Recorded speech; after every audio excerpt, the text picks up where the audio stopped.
Up here. How are you? Good to see you. You playing Russian roulette with the parking meters again?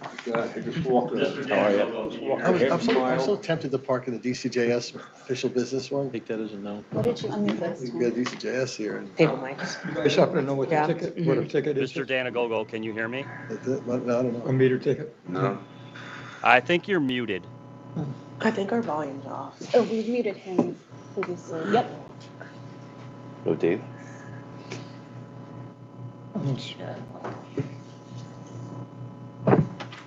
Maybe he's not coming because he probably was here. You've got to unmute yourself.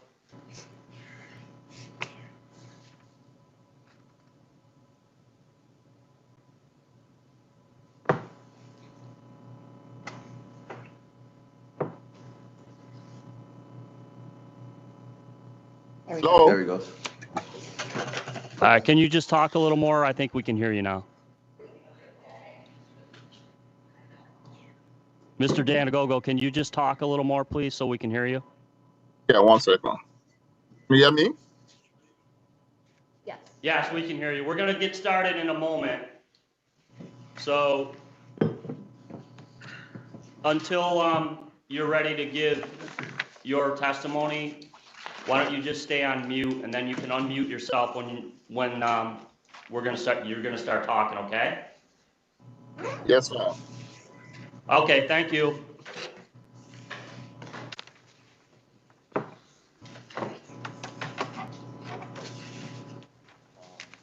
me know when you're ready to record.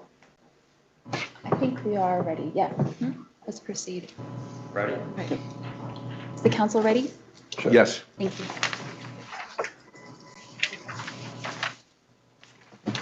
Good morning. The Security Guard Advisory Council is holding hearings today to determine whether certain security guard training school approvals and security guard instructor certifications should be revoked. My name is Anthony Lauro, and as Vice Chairperson of the Security Guard Advisory Council, I will be presiding over today's hearings. As an overview, we will hear one case at a time. The division will make their opening statement, followed by the opening statement of the respondent. The division will then present witnesses and evidence as to why they believe such approvals and certifications should be revoked. Following the testimony of each division witness, the respondent will have an opportunity to cross-examine the witness. After the conclusion of the division's presentation, the respondents and/or their attorneys may produce evidence and witnesses supporting their position. Following the testimony of each respondent witness, the division will have an opportunity to cross-examine that witness. After all the testimony and cross-examinations have concluded, the respondent will present their closing statement, followed by the division. This type of hearing is not subject to the same rules of evidence that is observed in courts of law. I will rule on any objections today. All hearings will be recorded, so please speak loudly and clearly. These proceedings are subject to open meetings law.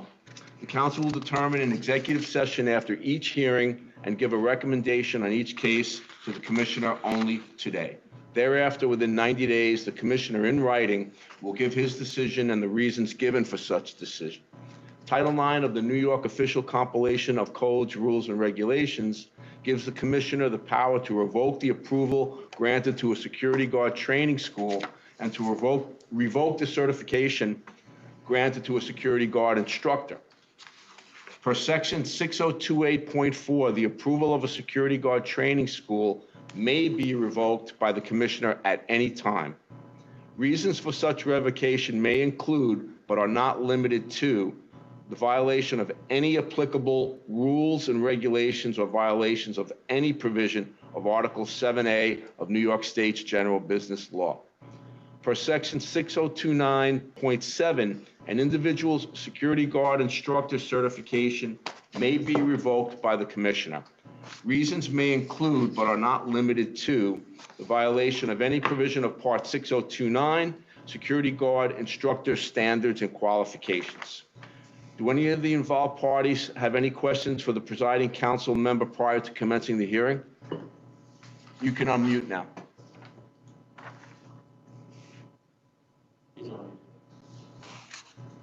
I'm hearing you, sir. We can hear you.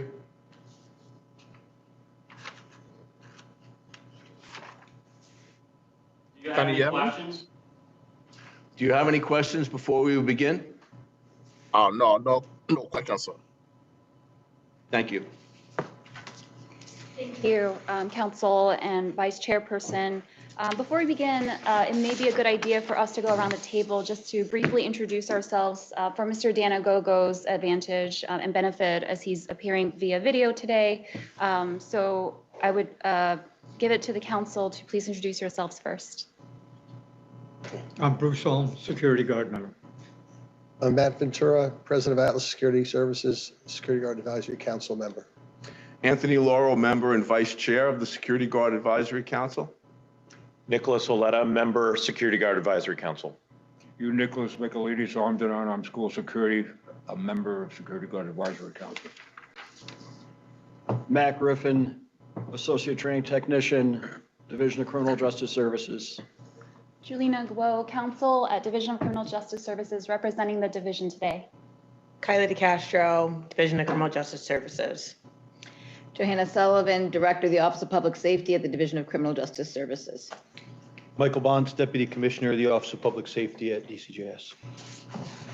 Todd Murray from DCJS. Great. Thank you. The division will now present its opening statement. Good morning, Vice Chairperson Lauro, members of the council, and Mr. Danagogo. My name is Julina Guo, and I'm the counsel for the New York State Division of Criminal Justice Services. I will be presenting the matter of Eagle Security Training Academy today before the council representing the division. As a shorthand, I will be referring to Eagle Security Training Academy as Eagle throughout the duration of today's proceeding. The division will prove through substantial evidence that Eagle and Mr. Danagogo, who is the school owner, the director, and the certified instructor, have engaged in practices that have violated Article 7A of the General Business Law and applicable regulations and rules of the division. Notably, the respondents have engaged in practices such as selling certificates to students and significantly condensing the length of training courses. Accordingly, the division seeks to revoke the approval of Eagle as a security guard training school and to revoke the certification of Mr. Danagogo as a security guard instructor. In the interest of expediency, the division and Mr. Danagogo have agreed to the admissibility of the exhibits contained in your hearing books today.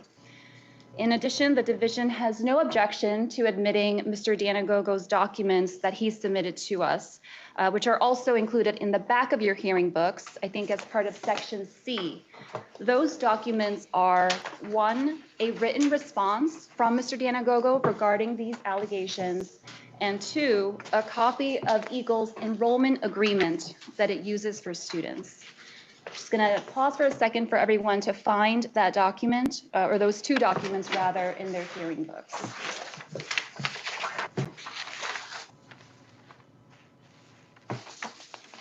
Has everyone been able to find those documents? Wonderful. So these documents have been attached, and so Vice Chairperson Lauro, are these procedures? One document, in section C. In front of you. This one, okay. Are these procedures acceptable to the council today for purposes of the hearing? We will agree to the admissibility of the hearing book exhibits as well as the documents provided by Mr. Danagogo. Yes, the council agrees all items can be submitted. Thank you. The division has electronically sent a version of this hearing book to Mr. Danagogo in advance, so he should also have a copy in front of him. We have attempted to arrange the hearing book in chronological order for the most part, but there will be portions where we will be directing your attention to different parts of the hearing book. So please bear with us as we direct you to specific pages. We will provide sufficient time for everyone, including Mr. Danagogo on the screen, to flip to the specific pages, for our relevant portions of the testimonies. Thank you. That would be the division's opening statement, and I will turn it over to Mr. Danagogo to see if he has any opening remarks. No. Well, Do you have any opening remarks, Mr. Danagogo? No, Council. Thank you, Mr. Danagogo. The division will now proceed with its presentation of evidence. First, we would like to bring Mr. Griffin up to the stand here. Mr. Griffin, please state your name for the council and the record. Matthew Griffin, And where do you work? Division of Criminal Justice Services, What is your job title? Associate Training Technician, Parenthetical Police. How long have you been in that position? I've been in that position since December of 2021. Can you describe your job functions in that position? I am the manager of the Security Guard Program Unit, and I oversee the unit that is responsible for approving and reviewing Security Guard Training School applications, instructor applications, both new and renewals, training waivers, applications from qualifying peace officers, as well as we oversee the curriculum for security guard training, and we also are the responsible party for enforcing the Section 89N of the Security Guard Act, which is a section relating to training standards, as well as the rules and regulations, Part 60, 27, 28, and 29, that govern the presenting security guard training is 27. The rules governing the conduct of a security guard training school are in 6028, and rules and regulations governing the conduct of instructors are in 6029. How do you go about enforcing those rules and regulations? We will respond to complaints direct from the field. We will also look at the ACADA system for indications of potential regulatory noncompliance. And when we do find an area of concern, we will contact students that had attended that school and ask them a series of questions. And how do you obtain the contact information for those students? We get it from the sign-in sheet that each student is required to complete, and the schools are required to submit to us with their rosters of completed training. What, if anything, do you do immediately after speaking with a student or a witness? We will create a memo to file that just summarizes the main points of the conversation and statements of the student that we spoke with or the witness that we spoke with. And we will try to use, quotes in those areas where it should be quoted. And in your own words, what is your understanding of the purpose of the regulatory framework surrounding security guard training schools and instructors? It is to ensure that there's a minimum standard out there for security guards in New York State to be trained to. And the purpose of these regulations is to create an enforcement mechanism to make sure that our schools that are approved through the Division of Criminal Justice Services are in fact delivering that curriculum to the highest standard, so that we can have a trained and knowledgeable security guard community, population, employees, however you want to word it. You mentioned that you conduct investigations through contacting students, reviewing documents. Is this all a part of your normal course of business? It is. Please describe your experience, if any, working for the division prior to being in this role. I came to the division in November of 2014 as a senior training technician police. I actually worked under Tom Canning, who was my former supervisor in the security guard program unit. From 2014 to 2021, I was primarily responsible for the day-to-day review and approval of security guard training school applications and renewals, instructors and training waivers, as well as conducting audits and investigations of security guard schools and instructors that were where there were some concerns of regulatory noncompliance. And please describe any experience you have prior to working at the division. Prior to working for the division, I worked as a part-time sheriff's deputy from 92 to I think 94, 95 with Warren County Sheriff's Department. And then I worked as a full-time police officer from 1997 to coming to the division in November of 2014 with the New York State University Police out of the New Paltz, Oswego, and Albany stations, promoted to investigator in 2003. And I covered all criminal matters for the State University Police at Albany. Thank you. Can you tell us how these respondents came to your attention? They came to the division's attention when I received a phone call from a security guard by the name of Alvin Mahadio on May 25th, 2023. What did Mr. Mahadio say? Mr. Mahadio stated that he had completed some training at Eagle that was not showing on his record at Department of State, which is a likely data discrepancy issue. And I asked Mr. Mahadio about, what training courses are we looking for? And he responded that he had completed 2 8-hour annual in-service courses at Eagle on February 8th and 9th, as well as a 16-hour on-the-job training February 10th to 11th. What, if anything, did you do with this information? I asked Mr. Mahadio about that training. That's an unusual amount of training to take in 1 week from my experience working in security guard program unit. And I asked him some questions about the training, start and end times, approximate number of people, subject matter, and Mr. Mahadio was unable to answer any of those questions. So at that point, I asked Mr. Mahadio if he had sat for any of that training or if he had purchased these certificates with no training, and he stated that he had paid money and received the certificates. How did Mr. Mahadio receive those certificates? Mr. Mahadio stated he went to the school one afternoon, filled out the paperwork, paid for classes, so the paperwork would be an enrollment form and the sign-in sheets. And then approximately a week and a half later, he received a phone call from school director Brapel Danagogo advising him that the certificates were ready to be picked up. He went to the school and he picked up the certificates of completion. Thank you. I'd like to quickly direct everyone's attention to Division's Exhibit 1, page 9. Just give everyone a moment to go to page 9, including Mr. Danagogo as well. And if everyone is flipping to page 9, Mr. Griffin, can you tell us if you recognize this document? I do. What is this document? It's the memo to file I created following the conversation with Mr. Mahadio. And what about the following set of documents, pages 10 through 30? What are these documents? These are the rosters of completion, sign-in sheets submitted by Mr. Danagogo for the 2 annual in-service classes and the 16-hour OJT class, conducted February 8th, 9th, 10th, and 11th.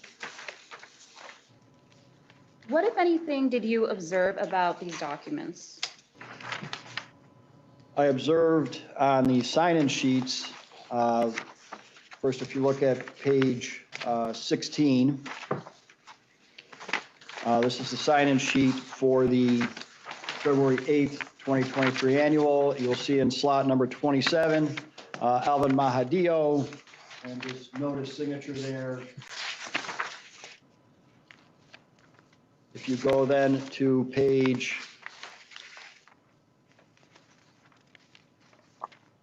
21, you will see in slot number 5, that's the sign-in sheet for the February 9th, 2023 annual. And then slot 5, you will see Alvin Mahadio, and you can note the signature. Looks kind of like an A with a circle and a line through it. And then if you go to page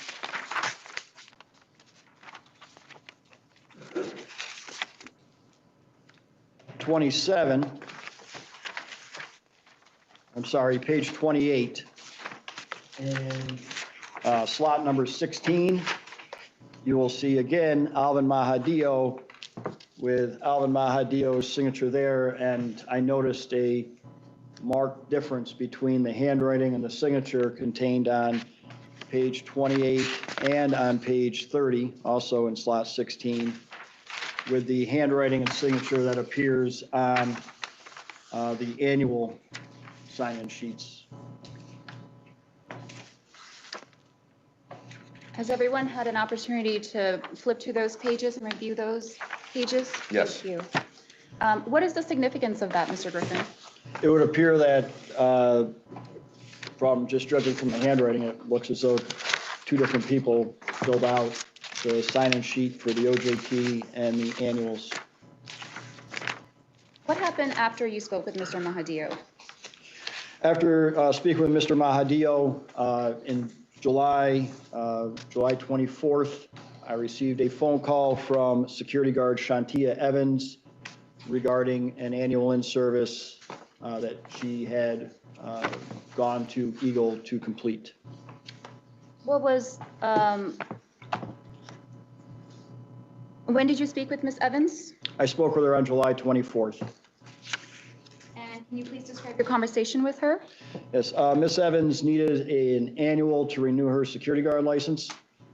And she stated that she had gone to Eagle security training the afternoon of July 24th to inquire about taking an annual. She stated that a female at the school charged her $60, had her fill out some paperwork, and advised her to come back in approximately a week to pick up her certificate, and stated that she would be on a roster at some point the week of, we concluded would have been July 31st. Did Ms. Evans appear on a roster submitted by Eagle? She did. Which class was that roster for? It was the class July 22nd. I'd like to direct everyone's attention to Divisions Exhibit 2, pages 46 through 51. Just giving everyone a moment to go to 46 to 51. Mr. Griffin, do you recognize this document? I do. Can you tell us what this is? This is the, it's a printout of the CADIS roster of successful completion entered by Mr. Danagogo for its reporting a completion of an 8-hour annual on July 22nd, 2023.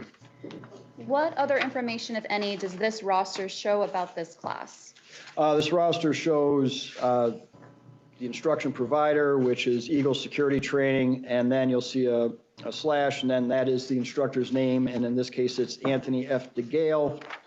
If you go over to the right, you'll see submitted by Brapel T. Danagogo on July 27th. Going down, you'll see attendees, that 29, that's the total number of attendees in the class. And then the following pages are just in alphabetical order, the attendees that were submitted as having completed that class on July 22nd. Under documents, that's where they attach the sign-in sheet. And then under event comments, you will see the time, reported time of the class being 9:30 a.m. to 6:30 p.m., occurring at 12517 Jamaica Avenue in Richmond Hills, which is the approved training site for Eagle Security Training. Thank you. And just to confirm, Ms. Evans called you on which date? July 24th. And at that point, had she completed any training at Eagle that you were aware of? She had not. What, if anything else, did she tell you about her interactions with Eagle? She stated that she was given a receipt and that she was to bring back that receipt to pick up the certificate. And she had also mentioned that she had gone to Eagle for a pre-assignment in July of 2021. And I asked her how that class was. She stated that it was a long video. She didn't give a time frame of it, with a break in the middle, at the conclusion of which Mr. Danagogo came in, gave them certificates of completion for the pre-assignment, and let them, at that point, depart the school. Ms. Evans stated she had asked Mr. Danagogo, because she had done some research on the pre-assignment prior to attending, and had read that there was an exam that was supposed to be given. She had asked Mr. Danagogo about that exam for the pre-assignment, and was told by Mr. Danagogo that there is no exam for the pre-assignment. They will only receive an exam if they come back for the OJT. You mentioned that Ms. Evans received a receipt from Eagle? Yes. I'd like to direct everyone's attention to Divisions Exhibit 2, page 33. Mr. Griffin, do you recognize this document? I do. What is this document? This is the picture of the receipt that Ms. Evans received that she emailed to me on July 24th, 2023. What is the date on this receipt? It is over on the right-hand side, and it's under by date. It says 7/24/2023, and then you can see for $60 for an 8-hour annual in-service course. What is the significance of this date? This is 2 days, this receipt was issued 2 days after the roster that she wound up coming in on, and it corroborates what she said, that she had gone to the school on July 24th, paid $60 for an 8-hour annual, and was handed a receipt. Thank you. And now, just to turn to page 32, can you tell us what this document is? This is the memo to file I created at the conclusion of my conversation with Ms. Evans. Thank you. Who, if anyone else, did you speak with from the roster for the class dated July 22nd? I spoke with Mr. Rolston Edwards, Mr. Mark Farrow, and Mr. Thompson Tanis. All right, let's start with Mr. Edwards. Can you tell us when you spoke with him? I spoke with Mr. Edwards on August 3rd, 2023. Can you please describe your conversation with Mr. Edwards? I asked Mr. Edwards about the training and asked him if he went in and took any training or if he paid for a certificate and was given a receipt. And he stated that he went to Eagle on July 20th, 2023, paid $60, completed some paperwork, was given a receipt and told to come back in a week or so to pick up the certificate. Mr. Edwards also stated during our conversation that he didn't want to snitch on Eagle security training, but he also didn't want to lie. And so to clarify, you stated that he told you he went to Eagle on July 20th? Correct. What, if any, training did he indicate that he had completed at Eagle? He did not complete any training. He said he went, paid money, and was given a receipt to come back in exchange for a certificate at a later date. I'd like to direct everyone's attention to Divisions Exhibit 2, page 37. Mr. Griffin, do you recognize this document? I do. Can you tell us what it is? This is the memo to file I created after the conversation with Mr. Edwards. Thank you. You mentioned that you also spoke with Mr. Mark Farrow regarding this class. I did. And when did you speak with him? I spoke with him on August the 4th. Can you please describe your conversation with Mr. Farrow? Mr. Farrow stated he went to Eagle on July 21st, 2023, paid $60, was given a receipt, and he went back to Eagle on July 28th, 2023 for the class. What was that class like, according to Mr. Farrow? Mr. Farrow stated that the instructor was a light-skinned female who played some videos for the class. And I asked him about how many people were in that class with him, and he stated that there was 4 people, including himself, and then at the toward the end of the class, African-American male came in and said hi to everybody. With regard to the female instructor that he described, are you aware of any such instructor at Eagle? I am not. Who are the certified instructors or instructor at Eagle? There's 2 currently associated with the school, Anthony DeGale and Rapel Danagogo. And you stated that Mr. Farrow told you there were 4 people in that class, including him? Yes. What is the significance of that? The roster that came in on July 28th had, I believe, 29 or 30 people in the class. 29. Thank you, Mr. Thank you. Tanago. All right. What, if anything else, did you do with the information that Mr. Farrow provided you? I created a memo to file, and I also looked up that July 28th roster. Why did you look up the July 28th roster? Because that is the date that Mr. Farrow stated he had returned to the school to attend training, which consisted of some videos. I'd like to direct everyone's attention now to Exhibit 2, pages 54 to 55.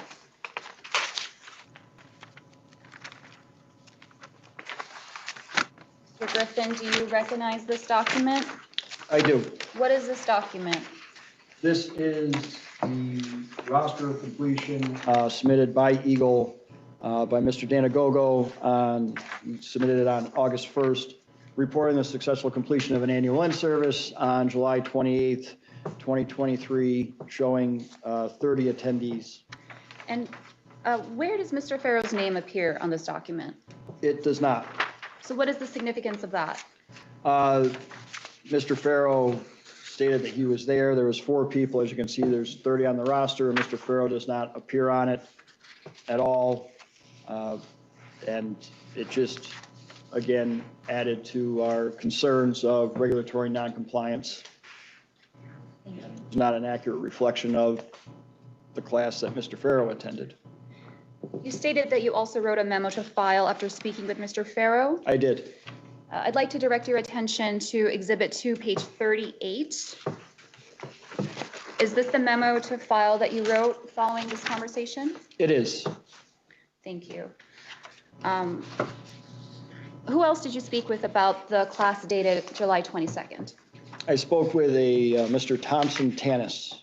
Okay, when did you speak with Mr. Tanis? I spoke with Mr. Tanis on August 17th. Please describe your conversation with Mr. Tanis. I asked Mr. Tanis about the class. He stated that he went to Eagle on July 22nd. He paid $60, completed some paperwork, and was told to have a seat in the back of the classroom. Mr. Tanis stated there was approximately 5 or 8 people in that classroom that were watching videos, and that he was just in the back waiting for the annual that he had paid for.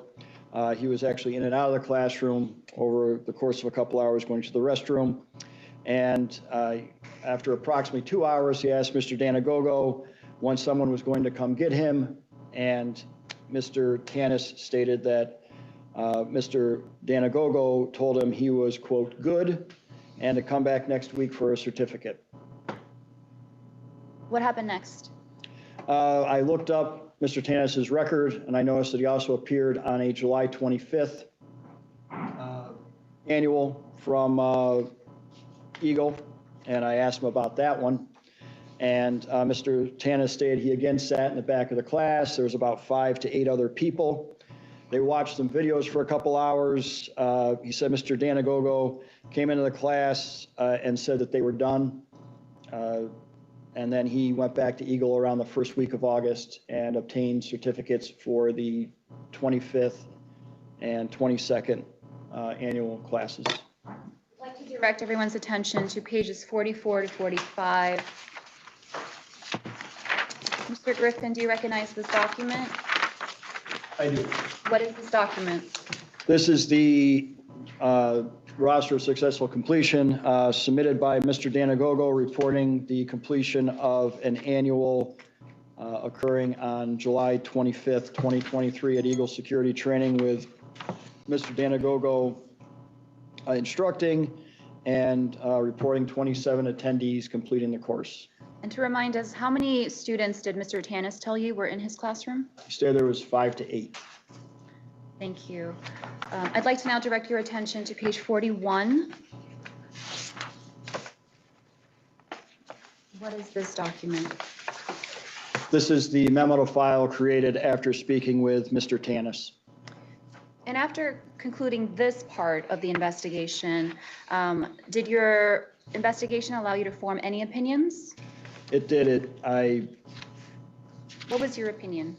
That the reported July 22nd annual did not occur as reported. It also corroborated that what Ms. Evans had told me, that she had gone in and purchased a certificate on July 24th, and she, of course, was on the July 22nd annual. And also, after speaking with Mr. Tanis, that the July 25th annual did not also occur as reported. And after speaking with Mr. Farrow, that the July 28th annual did not occur as reported. Were there any other rosters from which you called students? Yes. Which rosters were those? I spoke with students who appeared on the August 15th roster. I'd like to direct your attention to Divisions Exhibit 5, pages 94 to 95.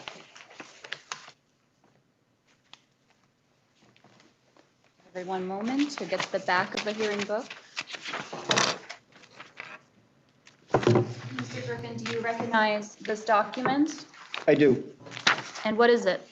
This is the roster of successful completion submitted by Mr. Danagogo reporting an annual in-service conducted at Eagle Security Training with Mr. Danagogo as the instructor for August 15th, 2023, showing 28 attendees and with the time being 9:30 a.m. to 6:30 p.m.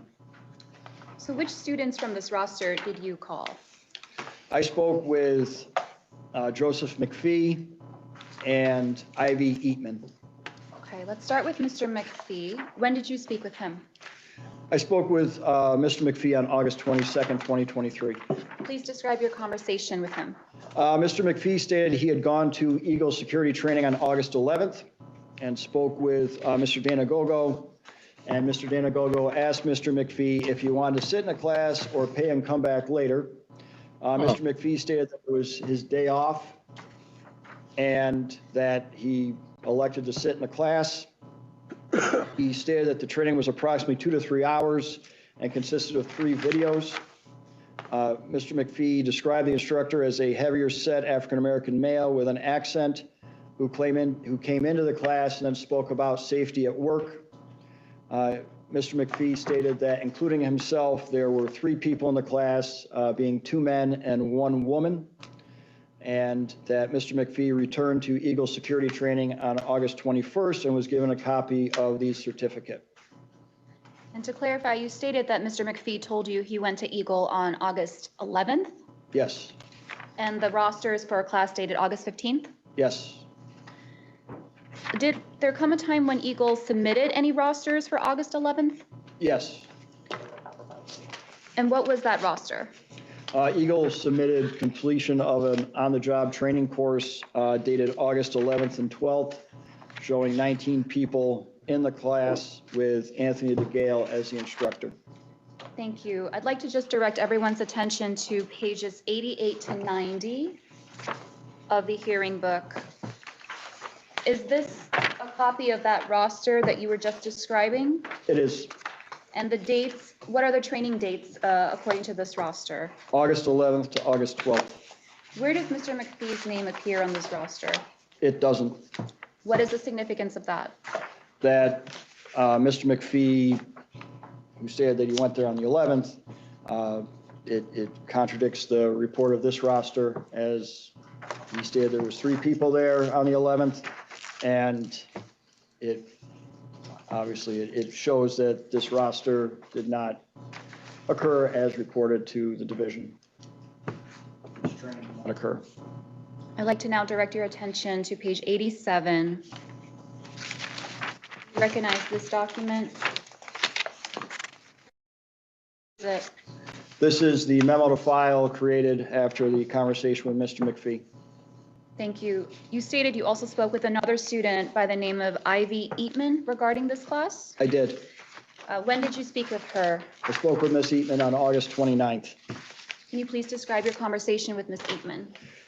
Yes, she stated she went to Eagle on August the 8th and sat for training, which consisted of some videos. I asked her, after speaking with the other students and getting a good understanding of what these video classes consisted of, I asked her if the class was about 2 hours, and she stated yes. I then asked her how many other students were in the class, and she stated that there was a couple other people in the office when she arrived. However, they left prior to the beginning of the videos, so there was just, she was the only person in the classroom watching videos on August the 8th. And I asked her to describe the instructor, and she stated that it was Mr. Danagogo. And to clarify, Ms. Eatman stated she went to Eagle she went to Eagle on August 8th, Yes, not August 15th. correct. What, if anything, did you do with that information? I looked up training submitted by Eagle to see if they had submitted anything for August the 8th and saw that they did not. I'd like to direct your attention to Exhibit 5, page 93.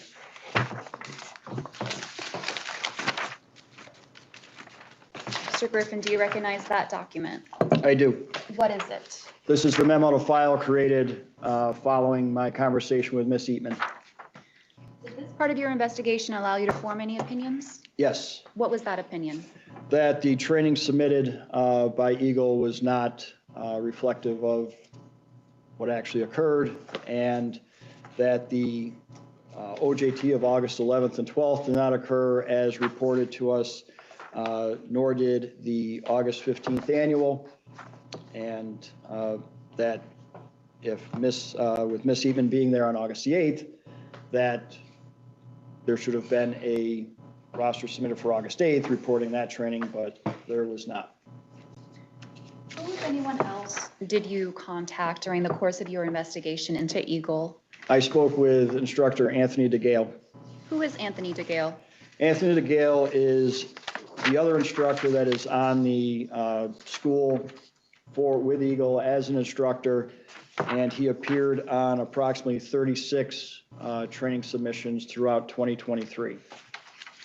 How did you ascertain how many rosters his name appeared on? I ran a search for all training submitted by Eagle Security Training for 2023, and they do have to list on those submissions who the instructor is. So then I just counted the trainings that listed Anthony DeGale as the instructor. What did you do after you collected this information about the rosters on which Mr. DeGale's name appears? I created a spreadsheet, which I then saved as a PDF. Thank you. I'd like to direct everyone's attention to Division's Exhibit 4, page 74.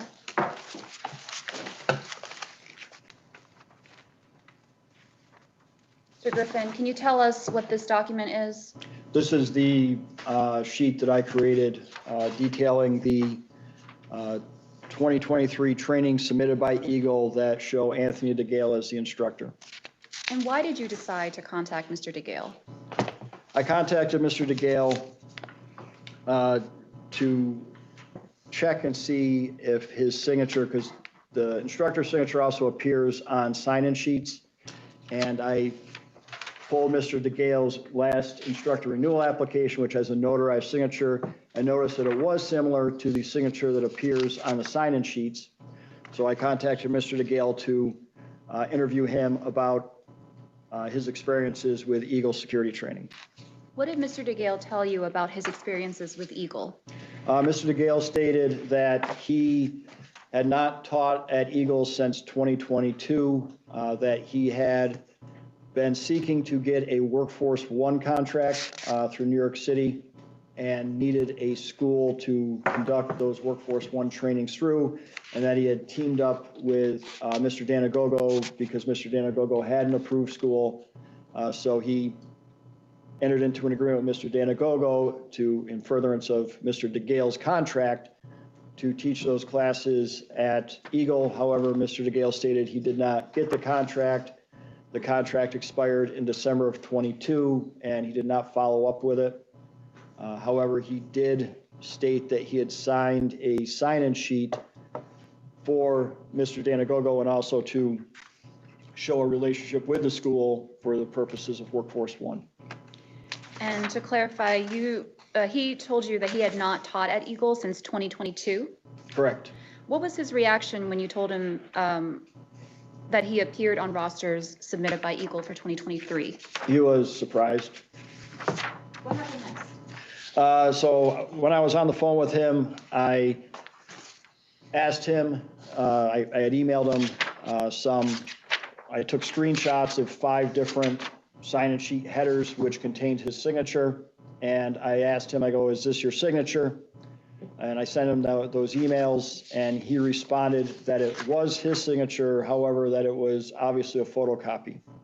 I'd like to direct everyone's attention to pages 70 to 73. Griffin, do you recognize these documents? I do. What are these documents? This is the email thread between myself and Mr. DeGale, where I'm asking him some questions about his experience with Eagle, and where I had sent the sign-in sheets with his signature. Can you point us to the specific pages on which you sent him the sign-in sheets? Yes, they appear on the bottom of 72, and then 73 has 3 more sign-in sheets. They span from January of 23, May of 23, and a couple from July of 23. Okay, and just walk us through one more time. What, if anything, did you observe about these signatures? Well, once I had the signatures arranged like this, I looked and I saw what Mr. DeGale was talking about. You'll notice there is no variation whatsoever in that instructor signature. The pen's the same, the width of the pen, there is 0 variation, which is unusual. Most people, when they're doing a live signature, there will be some variations from, signature to signature. And also, this was January all the way through July, so it's all the same pen, and that's also unusual that it would be the exact same pen and an identical signature. You stated that Mr. DeGale replied to your email. Yes, he did. Is that response on page 70? Is his latest response, does that appear on page 70, at the very top of page 70? It does. It's an email from Mr. DeGale dated Friday, August 18th to you. Yes. Can you read us the last sentence in Mr. DeGale's email to you?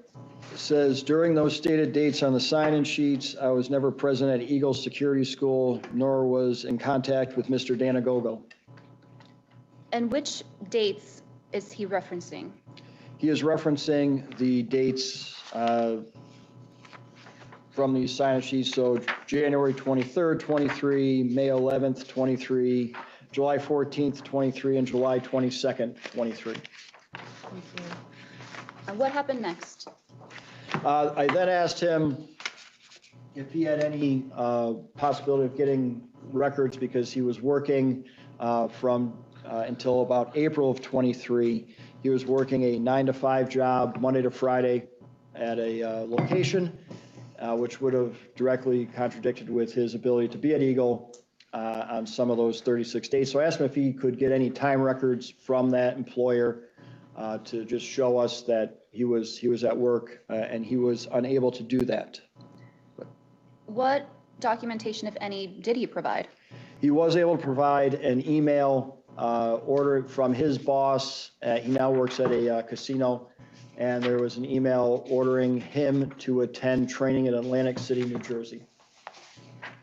I'd like to direct you and everyone to pages 75 to 76.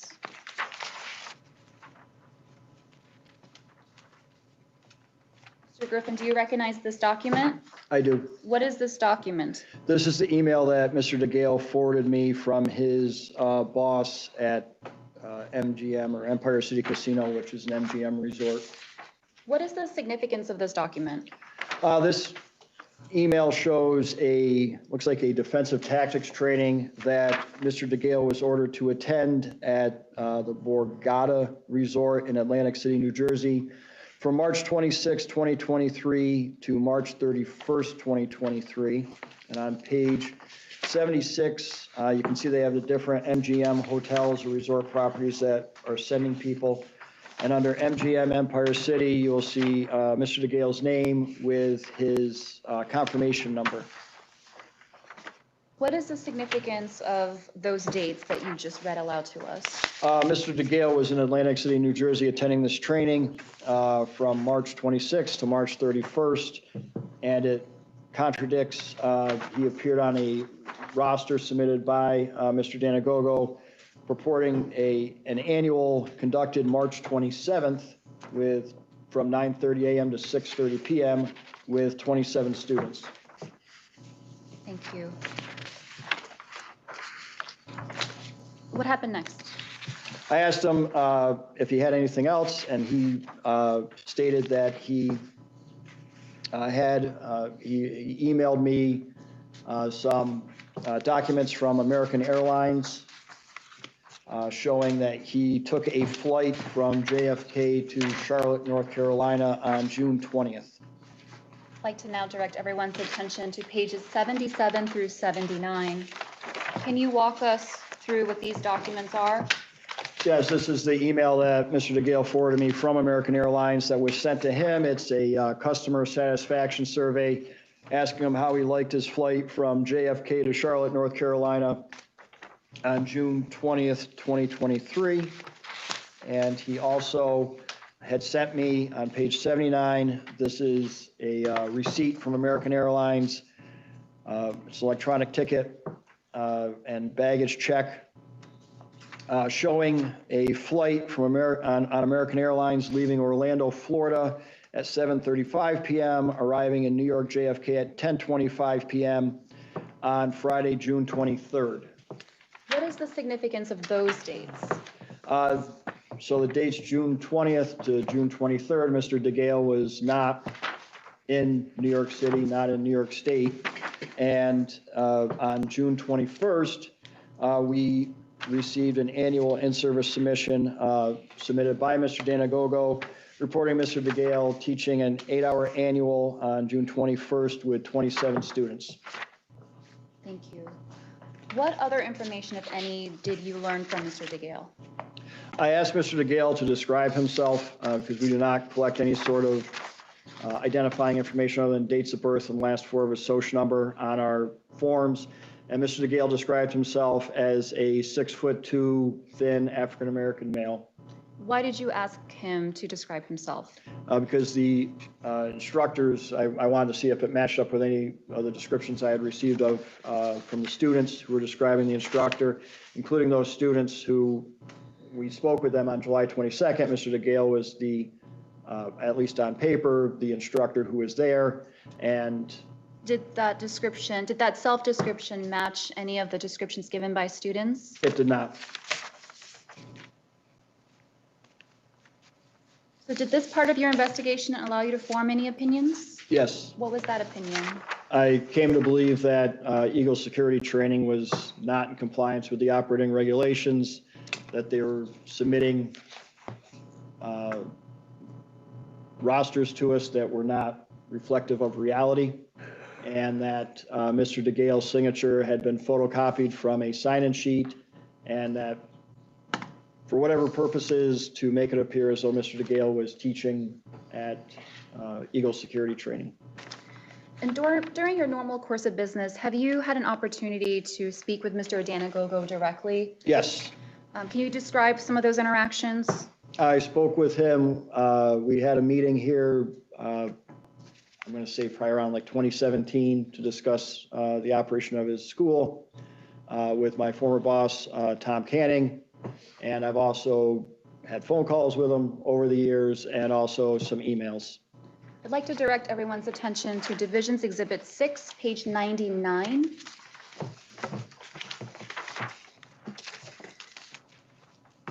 Mr. Griffin, do you recognize this document? I do. What is this document? This is an email from March 23rd, 2022, or sorry, March 31st, 2022, about a March 23rd, 2022 annual class requesting some information from Mr. Danagogo. Thank you. So it's an email thread between you and Mr. Danagogo, correct? Yes, yes. Can you tell us how Mr. Danagogo signs his name in these emails? Tom, And how do you refer to him in these emails? as Tom. Okay. Mr. Griffin, who, if anyone else, did you work with to conduct the investigation into Eagle? I worked with Kylie DeCastro. And who is Mr. Castro? Ms. DeCastro works within the security guard program unit, and she took over some of my duties that I had before being promoted to the manager. What did you ask Mr. Castro to do? I asked her to contact students on some Eagle security training rosters. And did she do so? She did. And what, if anything, did Ms. Castro tell you about her findings? Ms. DeCastro, after speaking with students, shared what she learned with me, and our findings were consistent. So what was your belief after completing your investigation into Eagle? That my belief is that Eagle Security Training sells certificates. If a student does want to stay in a class, the class is just a few hours of video, and that they are not in compliance with the operating regulations. What did you do after concluding your investigation? I created a summary memo to forward to my supervisor, Todd Murray, and the executive staff of the Office of Public Safety, Johanna Sullivan, the director, and I believe Mike Bontz, the deputy commissioner, just summarizing what we found with our recommendation. What was that recommendation? Our recommendation was that Eagle Security Training should be suspended pending revocation due to our findings, and that we can no longer rely on the veracity of the rosters being submitted by the school. I'd like to direct your attention to pages 101 to 103.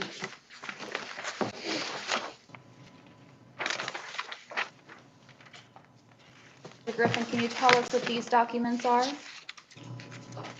This is the letter sent to Mr. Danagogo advising him that his school is being suspended pending revocation. And then on August 23rd, I emailed it to him. Mr. Danagogo was attempting to enter more rosters in, and I spoke with my immediate boss, and we determined at that time to email him the letter of suspension pending revocation because we would no longer be accepting any rosters from the school. Can you remind us, what is Mr. Danagogo's role at Eagle? Mr. Danagogo is the school owner, the director, and an instructor. And under the regulations, what are Mr. Danagogo's responsibilities as a school owner?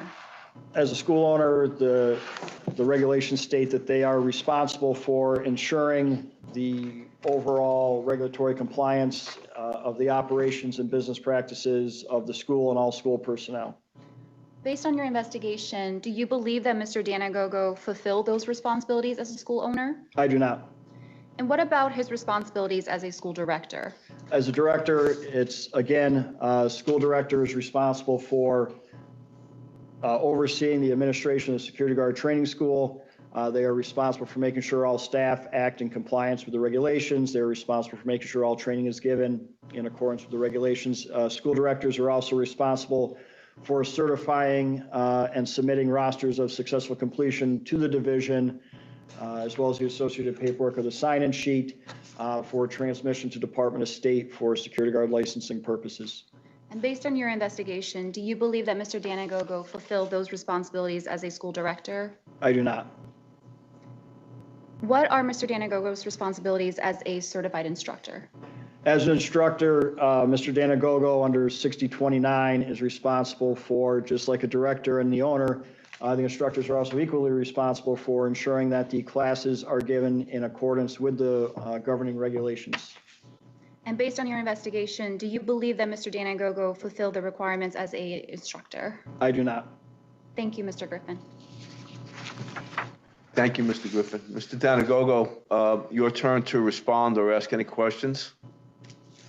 Yes, Council.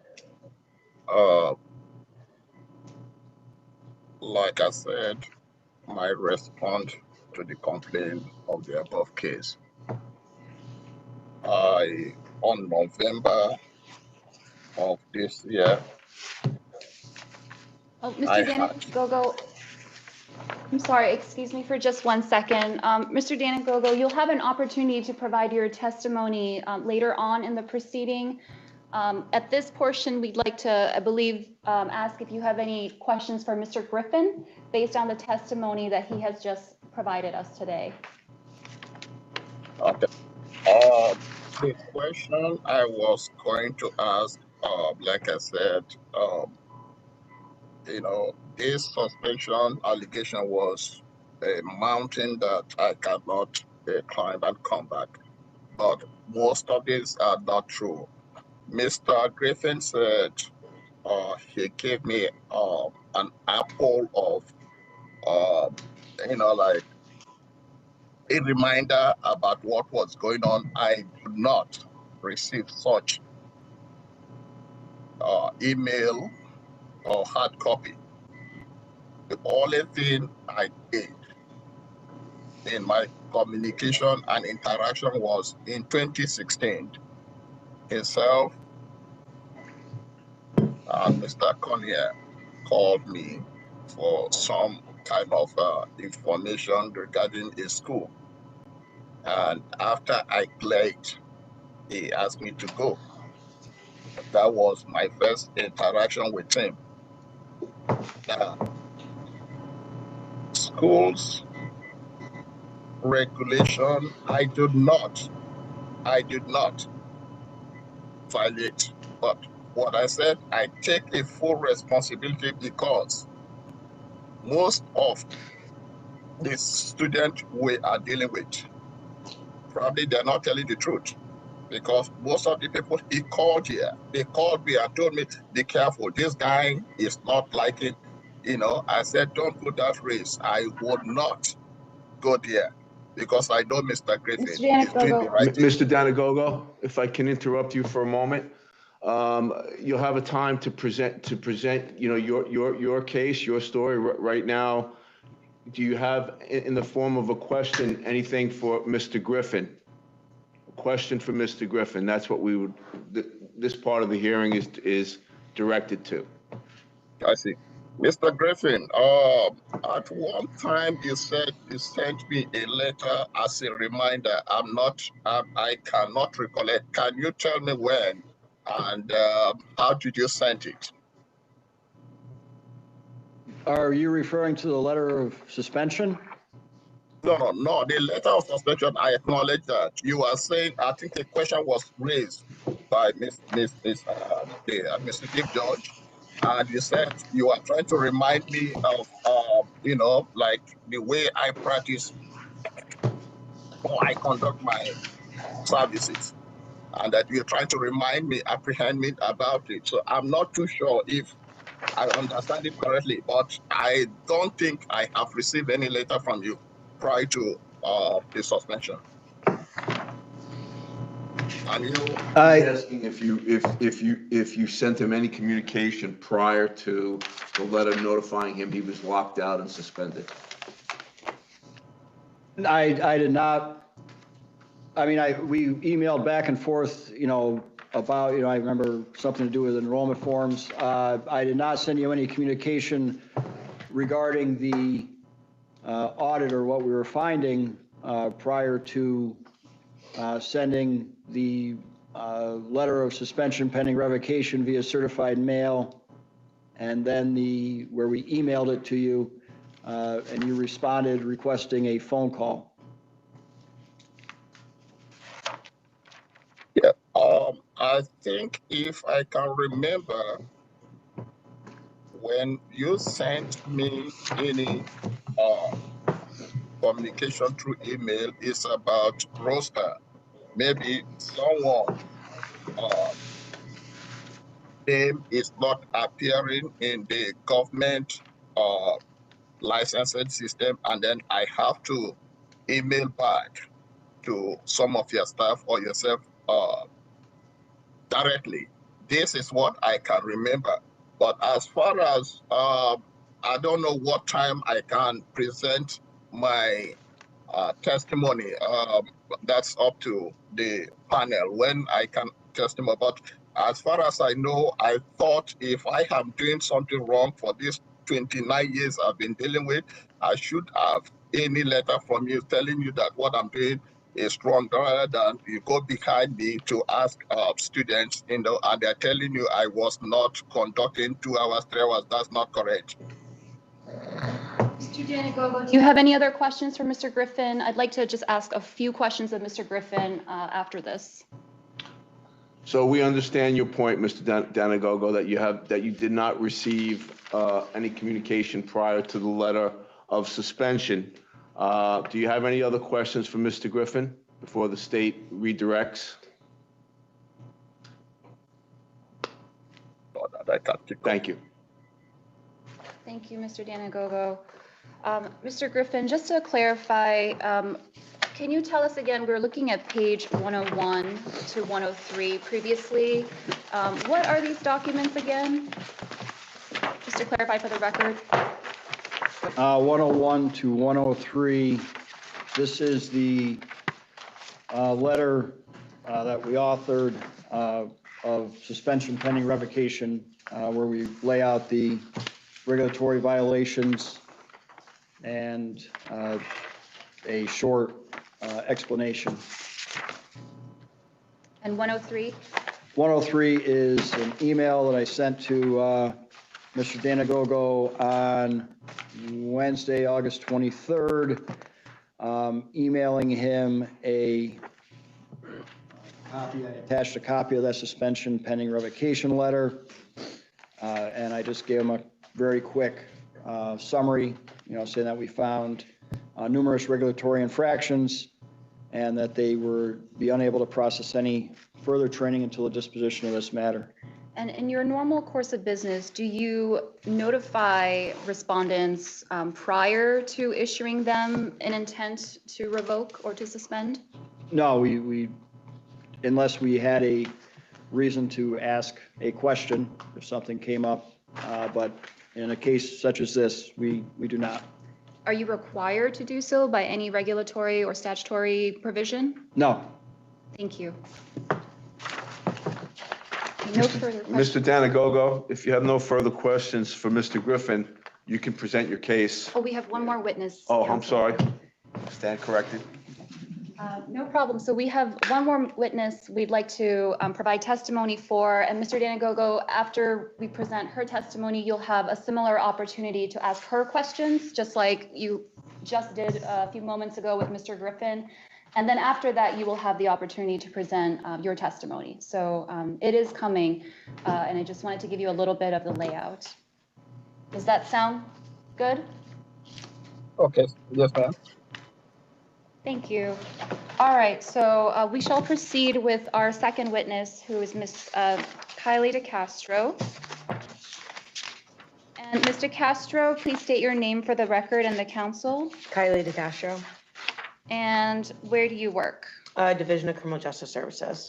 What is your job title? I'm a criminal justice program specialist. How long have you been in that position? I have been in that position since September of 2022. What are your duties in that position? I review and approve submitted training waivers, instructor applications, school applications, school renewals, and I also assist Matt Griffin with investigations of security guard training schools. What do your investigations involve? They involve reviewing rosters submitted and sign-in sheets submitted by the training schools and speaking with students who have appeared on those submitted rosters and sign-in sheets. What, if anything, do you do immediately after speaking with a student or a witness? Yep, after conducting the phone interviews with the students and witnesses, I create a memo to file. And how long have you been working for the division? About a year and a few months. Can you describe your understanding in your own words of the regulations pertaining to security guard training schools and instructors? Yep, they set the minimum standards and regulations that security guard training schools have to abide by. And you stated that you make phone calls as part of your investigations, you write memos. Is this all a part of your normal course of business? Yes. What experience, if any, do you have before coming to the division? Before coming to the division, I worked over at Department of State as an investigator 1 with the Division of Building Standards and Codes. What were your duties there? We would receive and investigate complaints submitted to us against code enforcement officers of municipalities. Is it fair to say that you have experience conducting interviews as part of investigations? Yep, I was over at Department of State. I would conduct interviews with the code enforcement officers that the complaints were regarding, as well as the complainants, and would create a timeline of our conversations, similar to memo to file that we create over here. Mr. Castro, how did these respondents come to your attention? Matt Griffin had informed me that he received some information regarding Eagle Security, that they have been selling certificates, and had instructed me to reach out to some other students on other rosters that were recently submitted by them. And so which other rosters were these? They were the 719 roster, 722, and 815 roster. So let's go through each one by one, starting with 719, July 19th. I'd like to direct everyone's attention to Exhibit 3, pages 63 to 66. So once you're there, can you tell us if you recognize these documents? 63 to 66. Yep, so 63 and 62 are the rosters that were submitted by Eagle Security for training that took place on 719. 65 going on to 66 is the sign-in sheet submitted by Eagle for the training that was conducted on 719. And just to clarify for the roster, you stated pages 62 and 63. Does the roster appear, where does the roster appear? 63, 64. What does this roster tell you about the class that it purportedly occurred on July 19th? Yep, so it gives the name of the instructor, and you can see it says Anthony DeGale.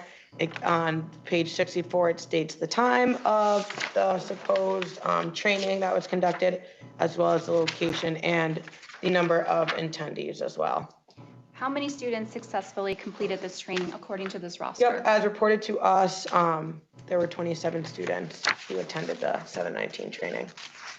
So who did you speak with from this roster? I spoke with Latoya Smith as well as Christopher Clark. And when did you speak with Ms. Smith? I spoke with Ms. Smith on August 17th. Can you please describe your conversation with Ms. Smith? Yep, like every phone interview, I let them know that I have received information, or their name popped up on a roster that was submitted to us, and there were some concerns with that roster submitted to us. I asked her if she had attended the training at Eagle Security Academy. She stated that she did go to Eagle Training Academy, but she did not sit for the class. What, if anything, did she say did occur when she went there? She stated that she had went to the front desk, paid a guy at the front desk who asked her to fill out some paperwork and sign in a sign-in sheet, and then was handed a receipt in return. Regarding this man at the front desk, what, if any, descriptions did she offer about this man? When I asked if she could describe the appearance of the man at the front desk who gave her the receipt in exchange for the money that she had paid, she stated he was a male, dark-skinned, heavy-set, around 5'5". I'd like to direct your attention to Exhibit 3, page 58.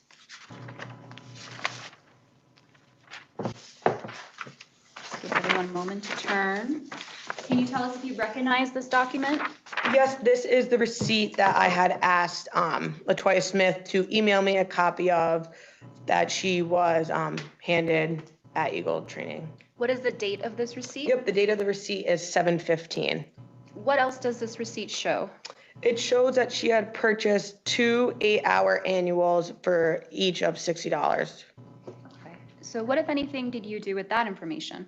So after noticing that she had paid for the price of 2 classes, I went into our Arcata system and wanted to see if she popped up on any other rosters or training or sign-in sheets submitted by Eagle Training Academy.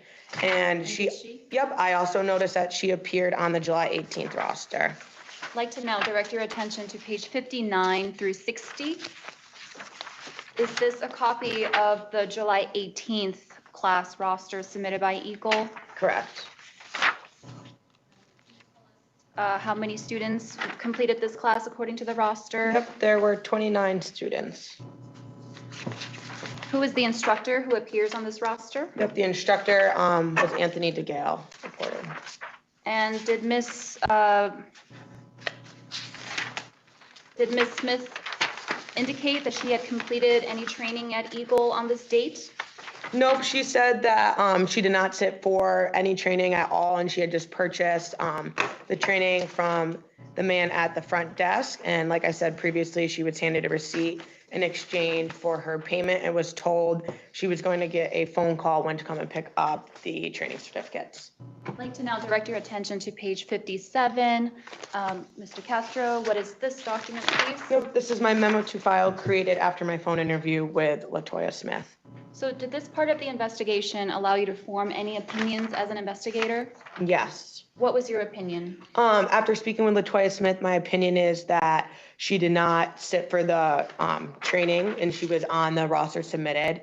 And she had purchased a certificate, as she told me. And to remind us, what other rosters did you look at in order to call students from? I had also looked at the 722 roster and 815 roster. All right. Who did you speak with regarding the July 22nd roster? I spoke with two individuals, Marcelina Holding and Ebony Esquin, as well as Christopher Clark. I know you mentioned Mr. Clark before, so let's start with him. When did you speak with Mr. Clark? I spoke with Mr. Clark on August 3rd. Can you please describe your conversation with Mr. Clark? Yep, like I said before, I let Mr. Clark know that his name had popped up on a roster submitted by Eagle Training that we've had some concerns with. I asked him if he had went to Eagle for an 8-hour annual. He stated that he did go to Eagle. I asked him when he went. He stated that he went on a Tuesday. He was very adamant that he went on a Tuesday. The class that his roster, or that his name appeared on, the roster was for a Saturday as well as a Wednesday, so no Tuesday. And so I'm sorry, Yeah, go Mr. ahead. Castro, to clarify, we had previously looked at page 46, which is where the roster for the class dated July 22nd appears. So that is the roster that Mr. Castro is referencing at this point. And so I'm sorry, Mr. Castro, you mentioned that Mr. Clark stated that he went on a Tuesday. Please continue. Yep, correct. When I asked him if he had attended the training or if he had just purchased a certificate, he stated that he did not sit for the training, that he had went in, paid $120, which is the price of 2 classes, and was handed a receipt in return by the person at the front. Council, may I ask one question for clarification? Yes, please. Does Mr. Clark use the name Lennox on the rosters? Page 63? 63. Does he use a different first name or a middle, or is Lennox part of his middle name? Lennox.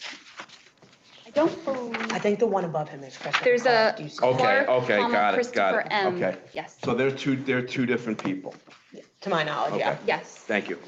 Thank you for that question. We know there are a lot of documents today, so any questions for clarification, please let us know. Thank you. Thank you. And so, Mr. Castro, you mentioned that he paid $120, which appeared to you to be for 2 classes. So what other roster, if any, did Mr. Clark's name appear on, besides the July 22nd one? Yep, he had appeared on the 7/19th roster. Okay, and that's the one that I think Vice Chairman Lauro was looking at just now on page 63. Okay, Correct. perfect. What day of the week was July 19th? Was a Wednesday, And what day of the week was July 22nd? Saturday. Okay, and just to clarify, Mr. Clark stated he went to Eagle on a Tuesday, correct? Yep, and he was very adamant that he had went on a Tuesday Okay. when I asked him. So what is the significance of all of that information from Mr. Clark? The significance is he did not sit for the training that was reported to us by Eagle Security, as well as it was not, the training did not occur to us as reported by Eagle Security. I'd like to now just direct you quickly to page 36. Going back to page 36, can you tell us if you recognize what this document is? Yep, this is my memo to file I created after my phone interview with Christopher Clark. Giving everyone a moment to turn to there. Thank you. Did you speak with anyone else from the roster regarding this class? Yes, the 722 roster, I also spoke with Marcelina Holding and Ebony Esquin. Marcelina Holding. When did you speak with Ms. Holding? I spoke with her on August 4th. And please describe your conversation with Ms. Holding. Yep, once again, I let Ms. Holding know that her name appeared on a roster submitted to us by Eagle Security, and then there were some concerns with that roster submitted to us. I had asked if she went to Eagle Security for training. She said that she did go there. I asked her what the training consisted of. She stated that they had her sit in the back of the class. The instructor played video on the TV. And when I asked how long the class was, she stated it was about 3 hours long. So the video was played for about 3 hours? Correct. Did you write a memo to file after speaking with Ms. Holding too? I did. I'd like to direct your attention to page 39. Is this a copy of the memo to file that you wrote on August 4th after speaking with Ms. Holding? Correct. Yes, it is. Lastly, you mentioned speaking with Ms. Ebony Escalin. When did you speak with her? I had spoke with Ebony Escalin via telephone on August 4th. Please tell us about your conversation with Ms. Escalin. I had once again let her know that her name appeared on a roster that we had some concerns with submitted by Eagle Security. I had asked if they attended class at Eagle Security. They had let me know that they went there on July 25th to Eagle. The roster in which their name showed up on was a July 22nd roster. When I asked if they had sat for the class or they had purchased a certificate, they let me know that they did not sit for the class.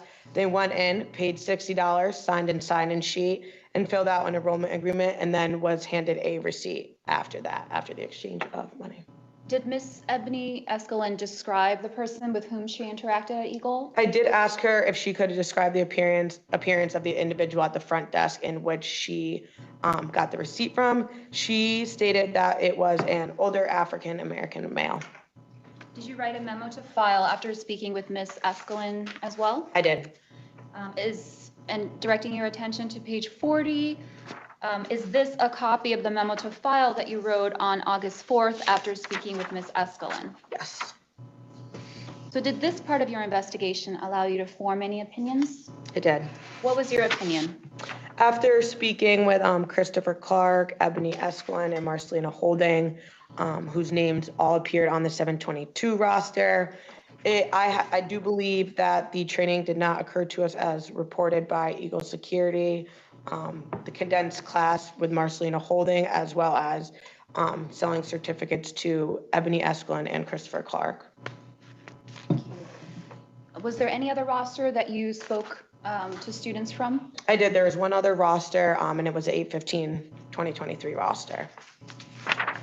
Who did you speak with from that roster? I spoke with two individuals, Donna Bartlett and Richard Miller. And just for reference, we previously looked at this roster on pages 94 to 95.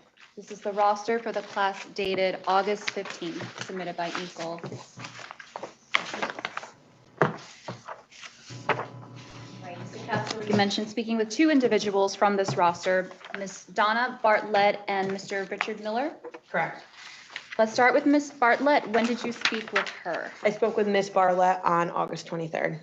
And please describe your conversation with her. Yep, I let her know that her name appeared on an 8-hour annual for 8/15. She stated she went to Eagle on that date. When asked what the training consisted of, she stated that she sat down in the class for 4 hours and it was videos being played by a male instructor. Did Ms. Bartlett describe how many other people were in that class? Yep, I asked her if she could give me an estimation about how many other people were in the class with her. She let me know there are about 11 students. The roster from 8/15/23 reflects that there was 28 students. Did you write a memo to file after speaking with Ms. Bartlett? I did. And I'd like to direct your attention to page 91. Is this a copy of the memo to file that you wrote on August 23rd after speaking with Ms. Bartlett? Yes. You mentioned you also spoke with Mr. Richard Miller. Yep. When did you speak with Mr. Miller? I spoke with him on August 23rd as well. Okay, and what did Mr. Miller tell you? He had let me know, I let him know that his name appeared on a roster that there were some concerns with. I asked him if he went to Eagle Security to take a training. He stated he did go there about 2 weeks ago from August 23rd, the date I spoke to him. He stated he did sit for the class. It was short. about 4 hours long. And like Donna Barlett had told me, it consisted of videos being played. Did Mr. Miller describe approximately how many students were in the class with him? Yep, when I asked how many students were in the class with him, he stated 3 to 4 others. And once again, the roster that was submitted shows that there were 28 people in that training. So significantly more people than both Donna and Richard had told me that were in there with them. What other information, if any, did Mr. Miller offer to you? I did ask Mr. Miller if he could describe the appearance of the instructor in that training. He said he gave me the description of a dark-skinned older guy. The instructor name along the lines of Mr. Thomas, in which Matt had said before that Rappel also goes by Tom. And so Mr. Thomas was the name, in Mr. Miller's own words, that he told you the instructor went by? Yes. Okay, and again, you mentioned this previously, but can you just remind us what that significance is? The significance of Donna Barlett and Richard Miller's testimony is that they had attended a significantly condensed training. The training did not occur as reported to us by Eagle Security. Both of them had said that the training was 11 people, 3 to 4 people. The training on that date had 28 people. So that was not consistent with the roster submission, as well as Richard Miller's description of the instructor and him going by the instructor going by Mr. Thomas. And Rappel, like I said before, goes by Tom.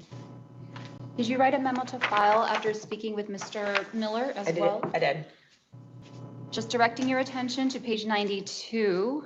Is this a copy of the memo to file that you wrote on August 23rd after speaking with Richard Miller? It is. Thank you. So at this point of the investigation, what opinions, if any, had you formed? Yeah, after speaking with students on multiple rosters, I believe that, like I have said before, the training didn't occur to us as reported by Eagle Security Training Academy. They had sold training certificates to students who did not attend the training, reported to us, as well as significantly condensing classes into about half the time of they're supposed to do, which by regulation, 8 hours, as well as video instruction. It's made to augment the training, not substitute live training. Mr. Castro, based on your investigation, do you believe that Mr. Danagogo fulfilled the responsibilities as a school owner? I do not. And based on your investigation, do you believe that Mr. Danagogo fulfilled his responsibilities as a school director? I do not. Based on your investigation, do you believe that Mr. Danagogo fulfilled the responsibilities as a certified instructor? No. Thank you, Mr. Castro. Mr. Danagogo, do you have any questions for State Witness Kali DeCastro? Yes, Your Honor. Ms. Castro, sorry if I can pronounce your name. I'm sorry for my my voice because I'm not very well. Now, you said you spoke to Mr. Miller on August 23rd. Am I right? Did you speak to Mr. Miller? Oh, Mr. Miller. On August 23rd. Mr. Miller, August 23. Am I right? Yep, correct. Okay, is that the same Miller Mr. Griffin spoke to? This is two different persons, because I'm trying to make a point here.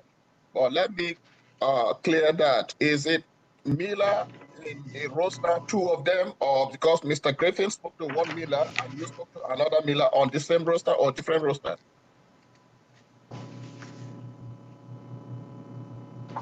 Mr. Castro, you can answer the question just to clarify.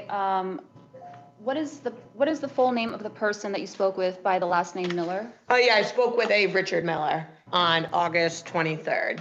Was there anyone else with that surname Miller that either you or Mr. Griffin spoke with during the course of your investigation?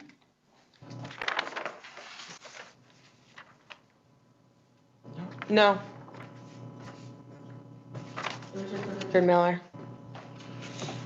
Mr. Danagogo, do you want to refer to a specific document that's been entered in as evidence for us to take a look at? No. The reason I'm asking is when Mr. Griffin presented his investigation result, he's made mention of Mr. Richard Miller, and Ms. Castro also made mention. So I was wondering, but I am trying to connect a point. Miss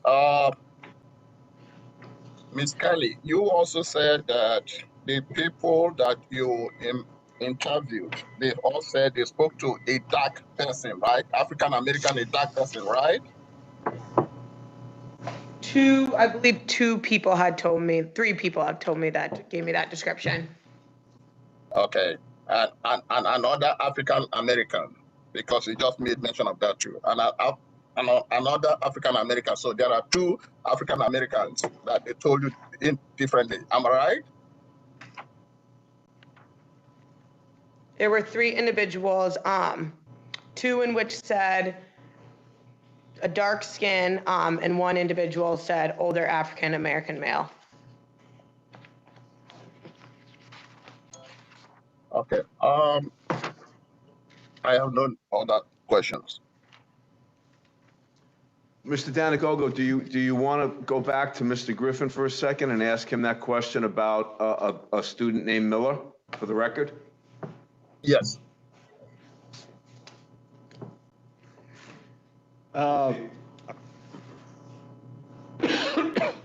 Ask your question again, Mr. Danagogo.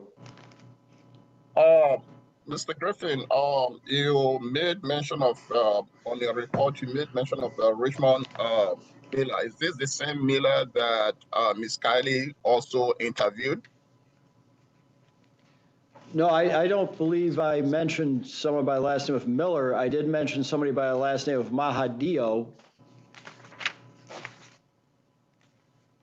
I don't believe I spoke with anybody with the last name of Miller. But it wasn't Alvin Mahadio.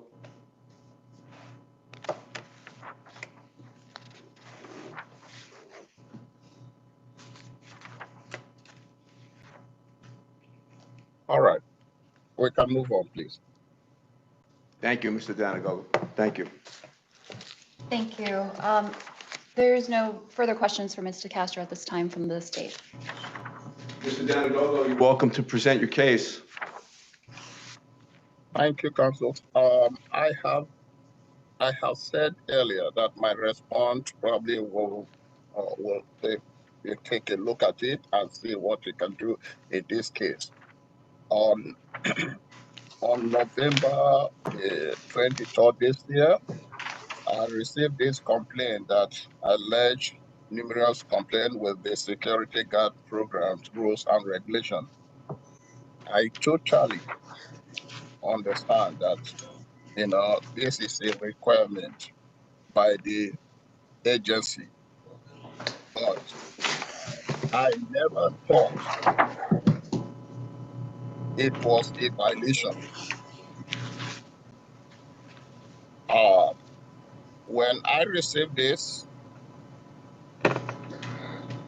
there is no other excuses that I will have other than to ask this council to look into what I have written and asking for a leniency, because I have not intended to waste the time of this council by making any excuses. I personally committed to adhere to the rules and regulations and will assure strict complaint of such going forward. Given that my breach of the statutory rules and regulation was inevident, I respectfully request leniency as a first time and last time offender. I'm going to also state that I do not sell certificates. I do not. Eagle Security, neither myself, sells any certificate. I did not forge any signature. What I did would not be accepted.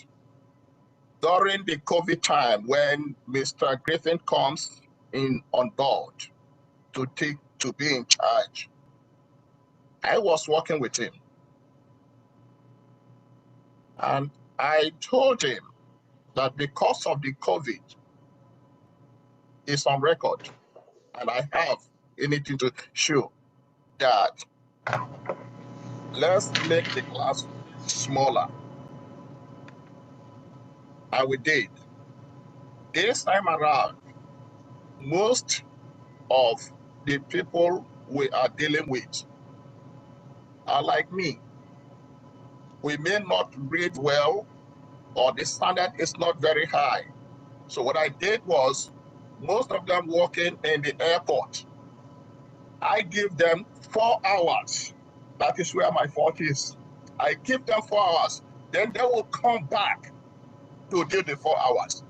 If someone comes in, if you look at what we have, and it was designed by Mr. Griffin.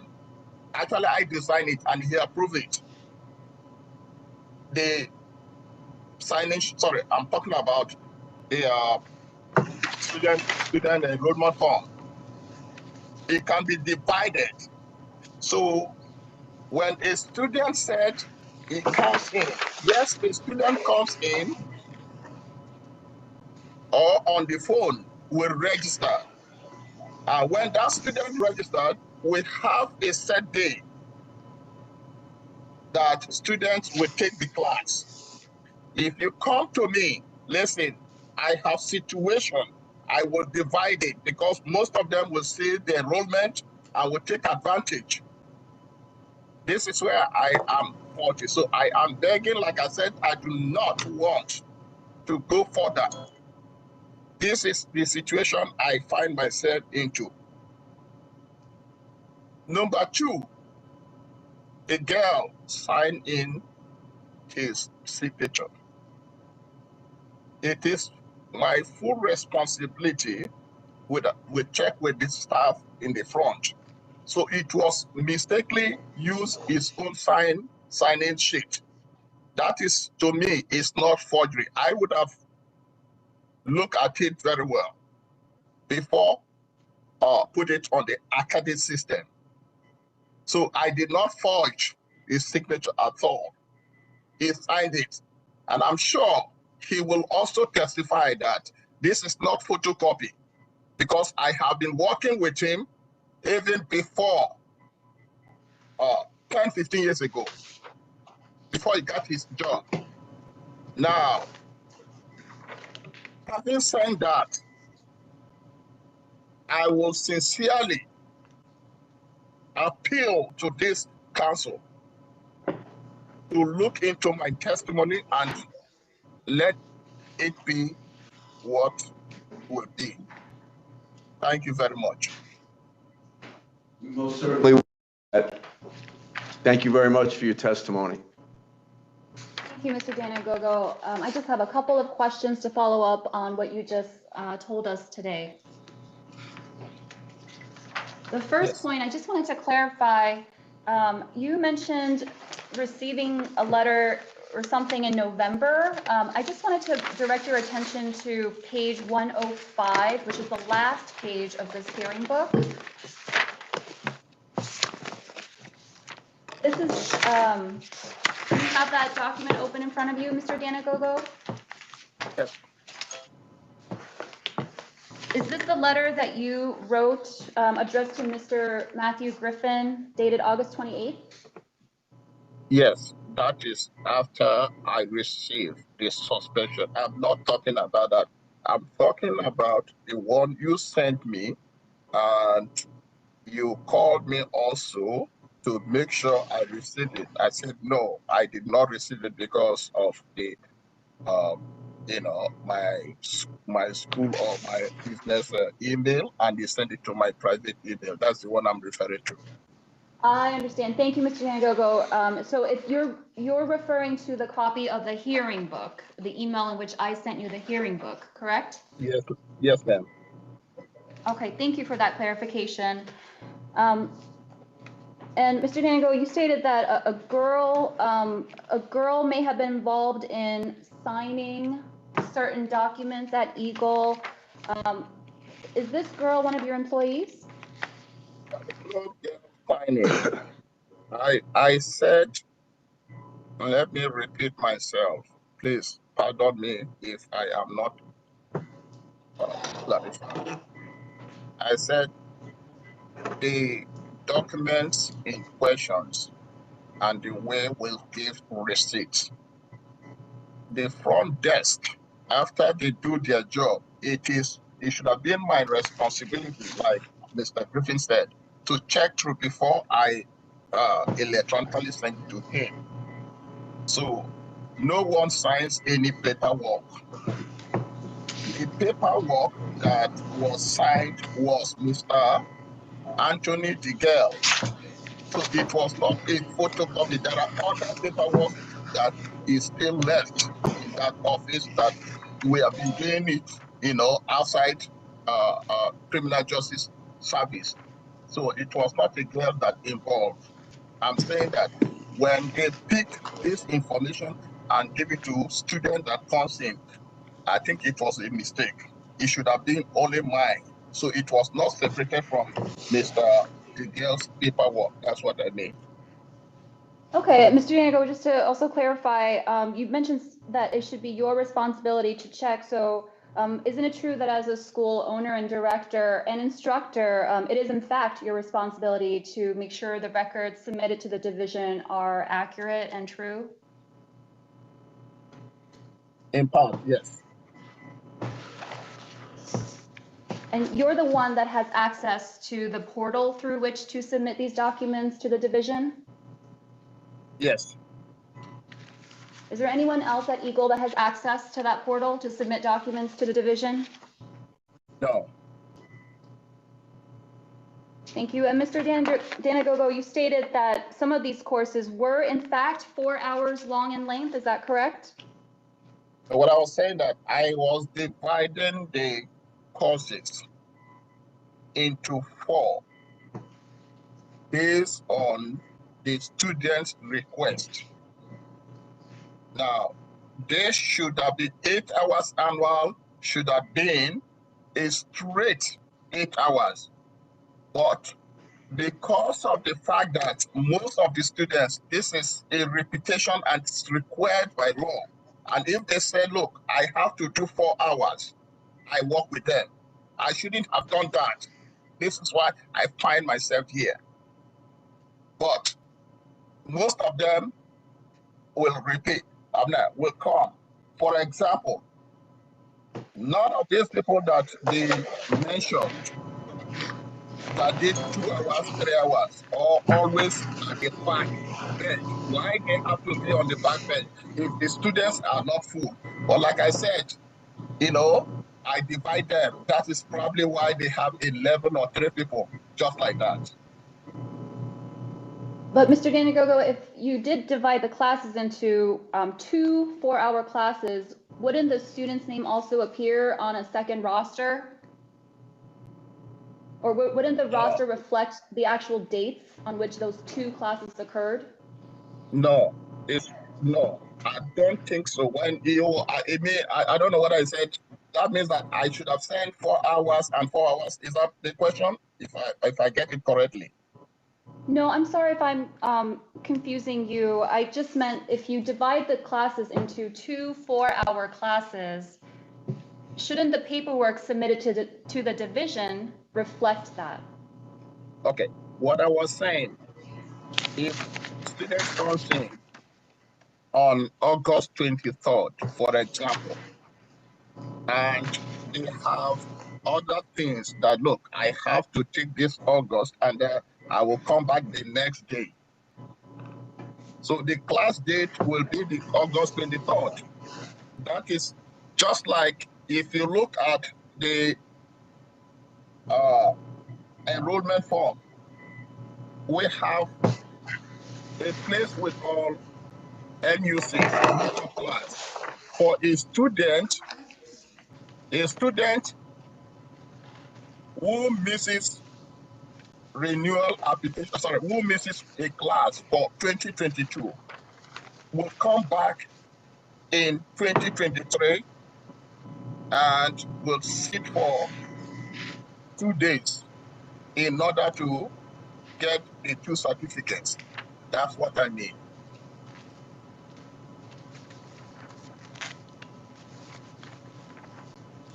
Thank you, Mr. Danagogo.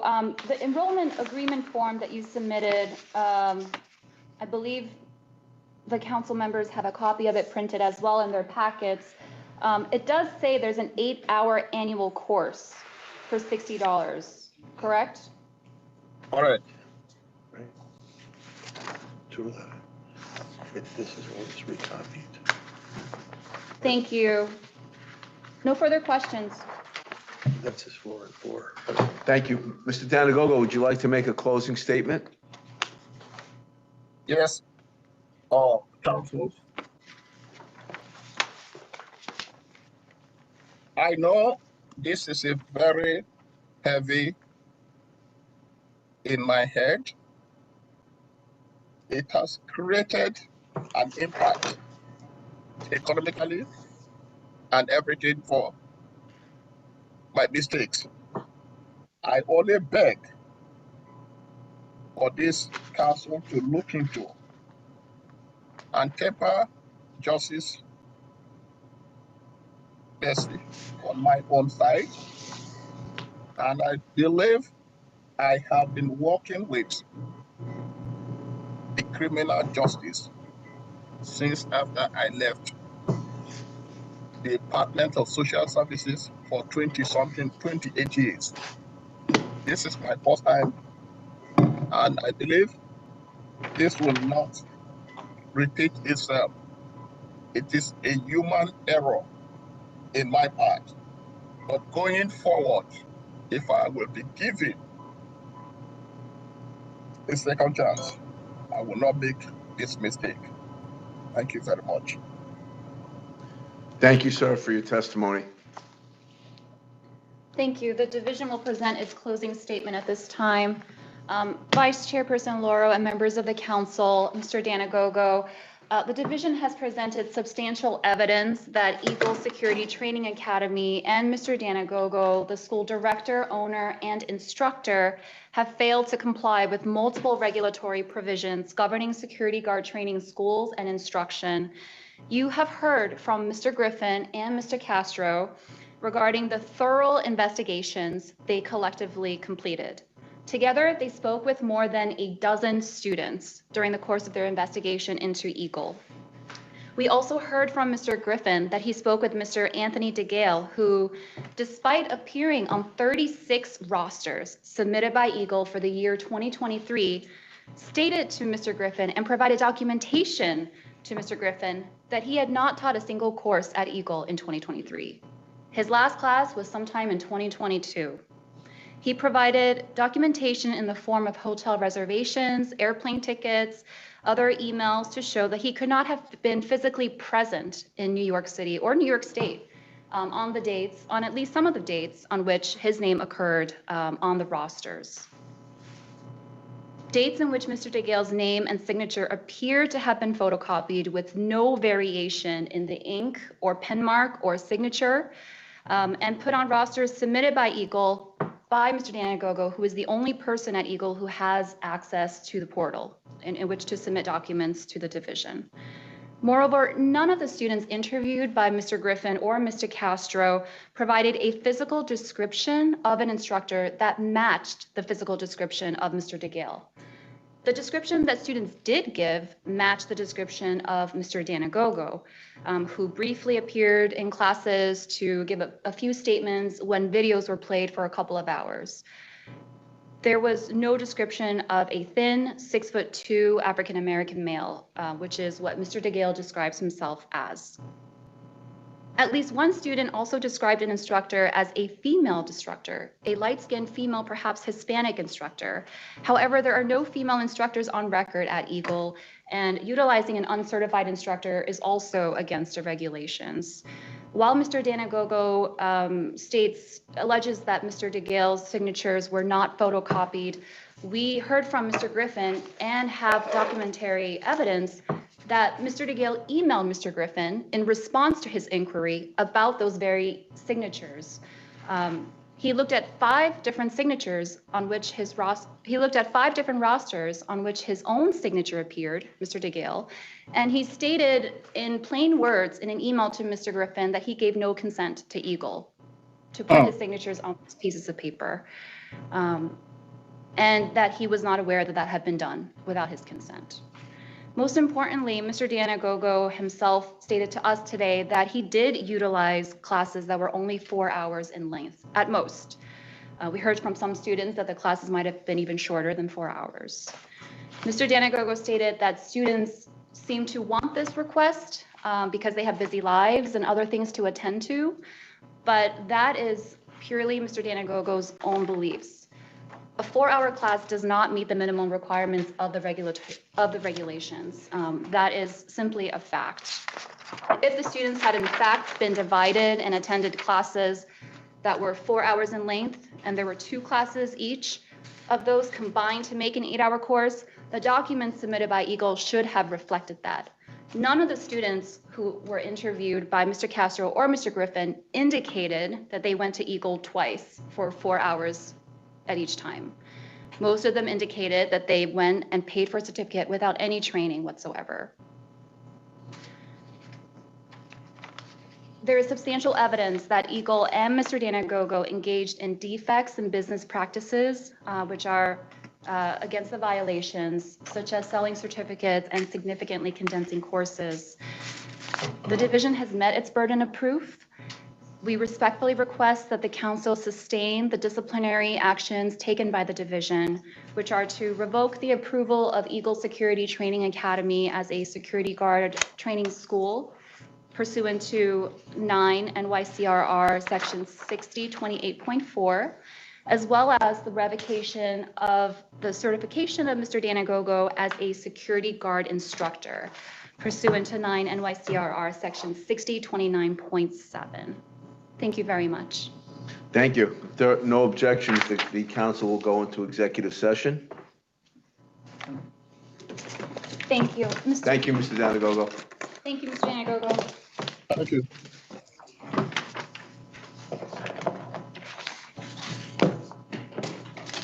Take a break before we start. Do you want to take a restroom?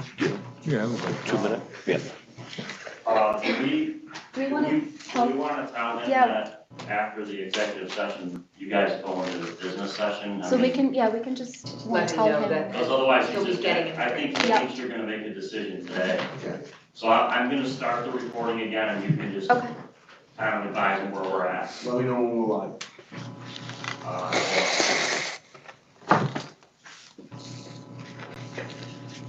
I need to see it. Mr. Danagogo, can you unmute yourself, please? We just have one more thing to tell you.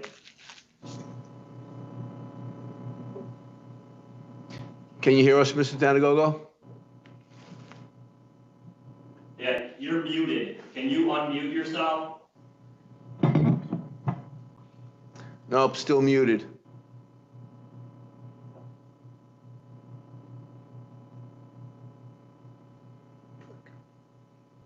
Yeah.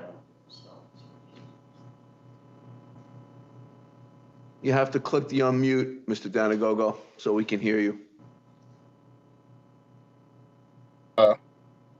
Okay, there you go. I just want to take a moment to explain to you what's going to happen next. The council's going to take a break, and then we're going to come back and go into executive session to discuss the matter before us today.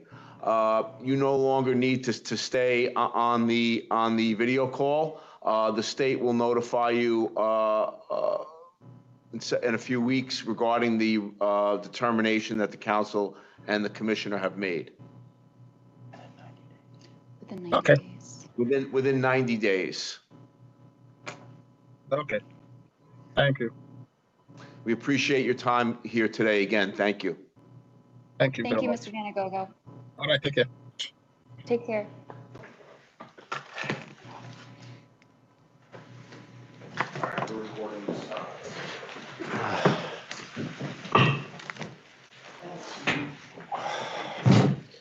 which is about the same. 84 additional proprietary SG employers, so again, about the same. And approximately 18,000 additional security guards, which is an increase of about 11%, which is nice to see. Just a little extra data for everybody in regards to like location of these individuals. There's registered security guard employers in every county in New York State except for Hamilton and Wyoming. And the largest security guard employing agency counties are New York City, no surprise, with 877 employers, Suffolk with 298, Nassau with 285, Queens with 247, and Kings with 222. In regards to our programs and initiatives, nothing really special to highlight or talk about, just continuing our standard audit program where we kind of randomly audit different security guard agencies, employers throughout the state. And we're just continuing to work with Matt and DCJS regarding notifications of like school and instructor revocations, et cetera, so we can keep tabs on that. So that's all I have for today. Those are great numbers. Yeah. Coming out of COVID when we had that shortage Right. of ability to hire armed. Mm-hmm. Good trending. I know Councilmember Ventura has a question for the Department of State, if that's okay. Sure, yeah. Well, before that, we had a question during COVID, if you guys would consider LEO officers as for armed status. In other words, the training. Retired police officer, Yeah. he goes a year annually for the LEO to keep his. Oh, you're talking about HR 218? Yeah, HR 218. That was addressed by. Oh, maybe it by wasn't, the maybe I'm sorry, I wasn't here. Yeah, what wound up happening with that, Matt, correct me if I'm wrong, is some of the classroom provisions and use of force provisions don't line up. Yeah, they're not apples, they're apples and oranges, I guess was the final assessment. And it was during COVID that we had a concern. I mean, listen, they're coming in dime a dozen. The prevailing wage is so low, and my company, with the support of Labor Department supervisor, appealed to New York State about having a second wage, a prevailing wage, an armed prevailing wage, such as Jersey City, such as Westchester. We have just a prevailing wage. And I had a situation with the Orange County government years ago where this part of the building was unarmed, this part was armed. So you had two guards. One was armed, had all the qualifications and extra training. The other one was unarmed, making the same pay. Yeah. Well, I mean, it's it's labor law statutory stuff where they don't carve out a special, they don't. But other jurisdictions do. You mean localities? Yeah, localities. Yeah. Well, Listen, well, no, I mean, it could be explored. You'd have to contact, get your local representative to, sponsor it. Well, you got me here. I'm not going to bother. I mean, I think the prevailing wage for armed is almost on average about double what it is for unarmed, if not more, correct? Yeah, but they can go to New York City and make $35, $45 an hour. Yeah. They're making, what, $25 an hour, $24.58, something like that. Right. It is what it is. They're a dime a dozen for me. God bless.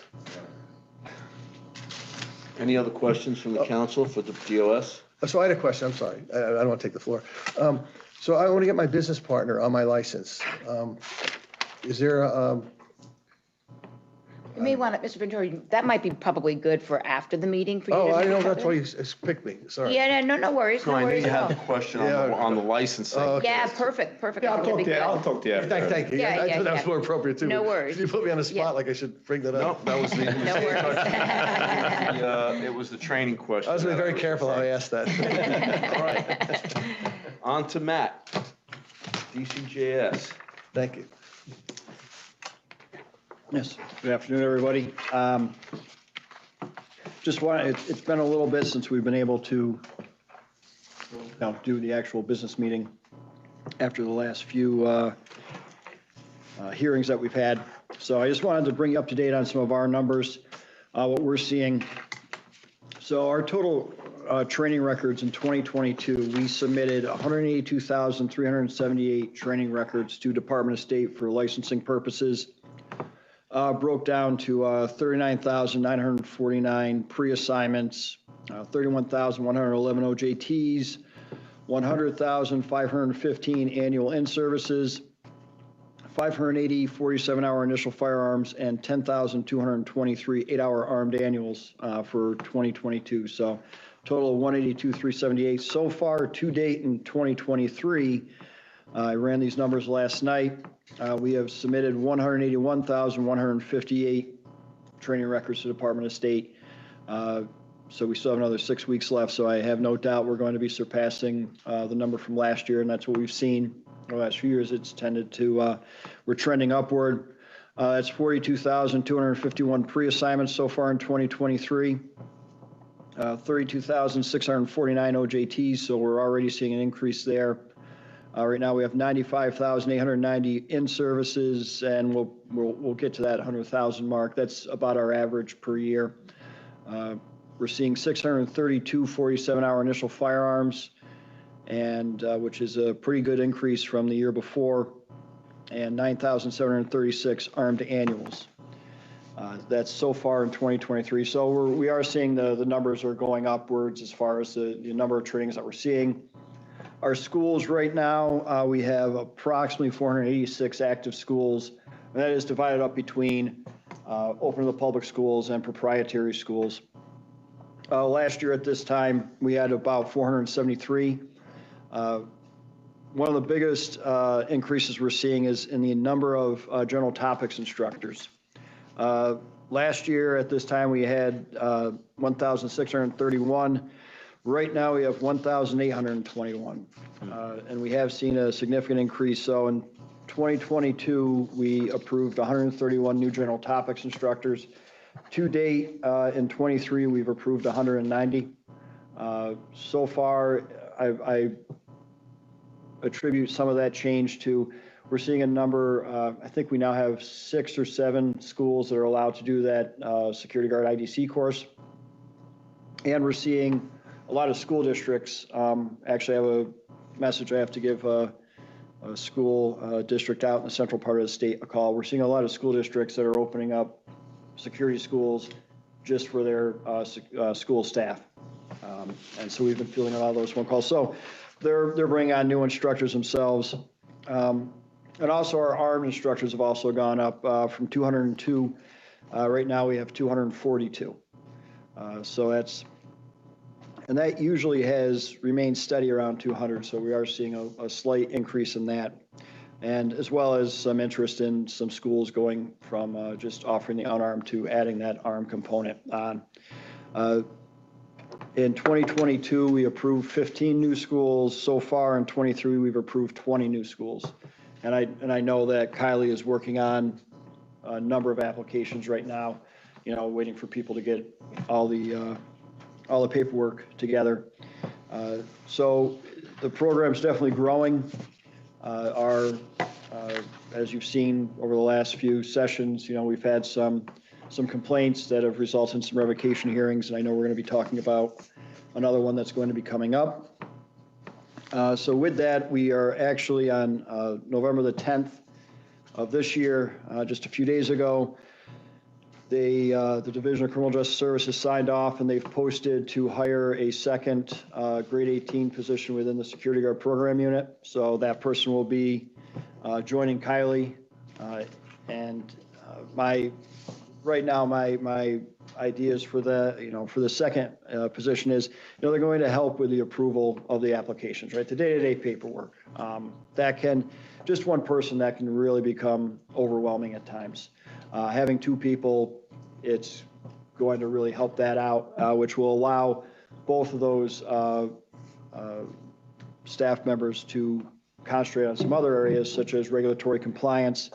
We're looking into, conducting audits with the sign-in sheets and just calling students out of the blue. Hey, how was that training? Where did it occur? Just some standard questions. We're going to be getting back into conducting site visits. We have not been able to do that over the last several years.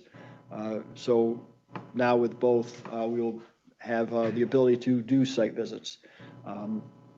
Question on the schools, Matt. Do you guys still get a lot of schools submitting for your approval a set curriculum, like what the proprietaries used to do years ago, where, you know, that they have to meet the standard burden of what has to be in that 8 and 16, but then can fill the unbridled section with site-specific to their industry? Do you still get a lot of that?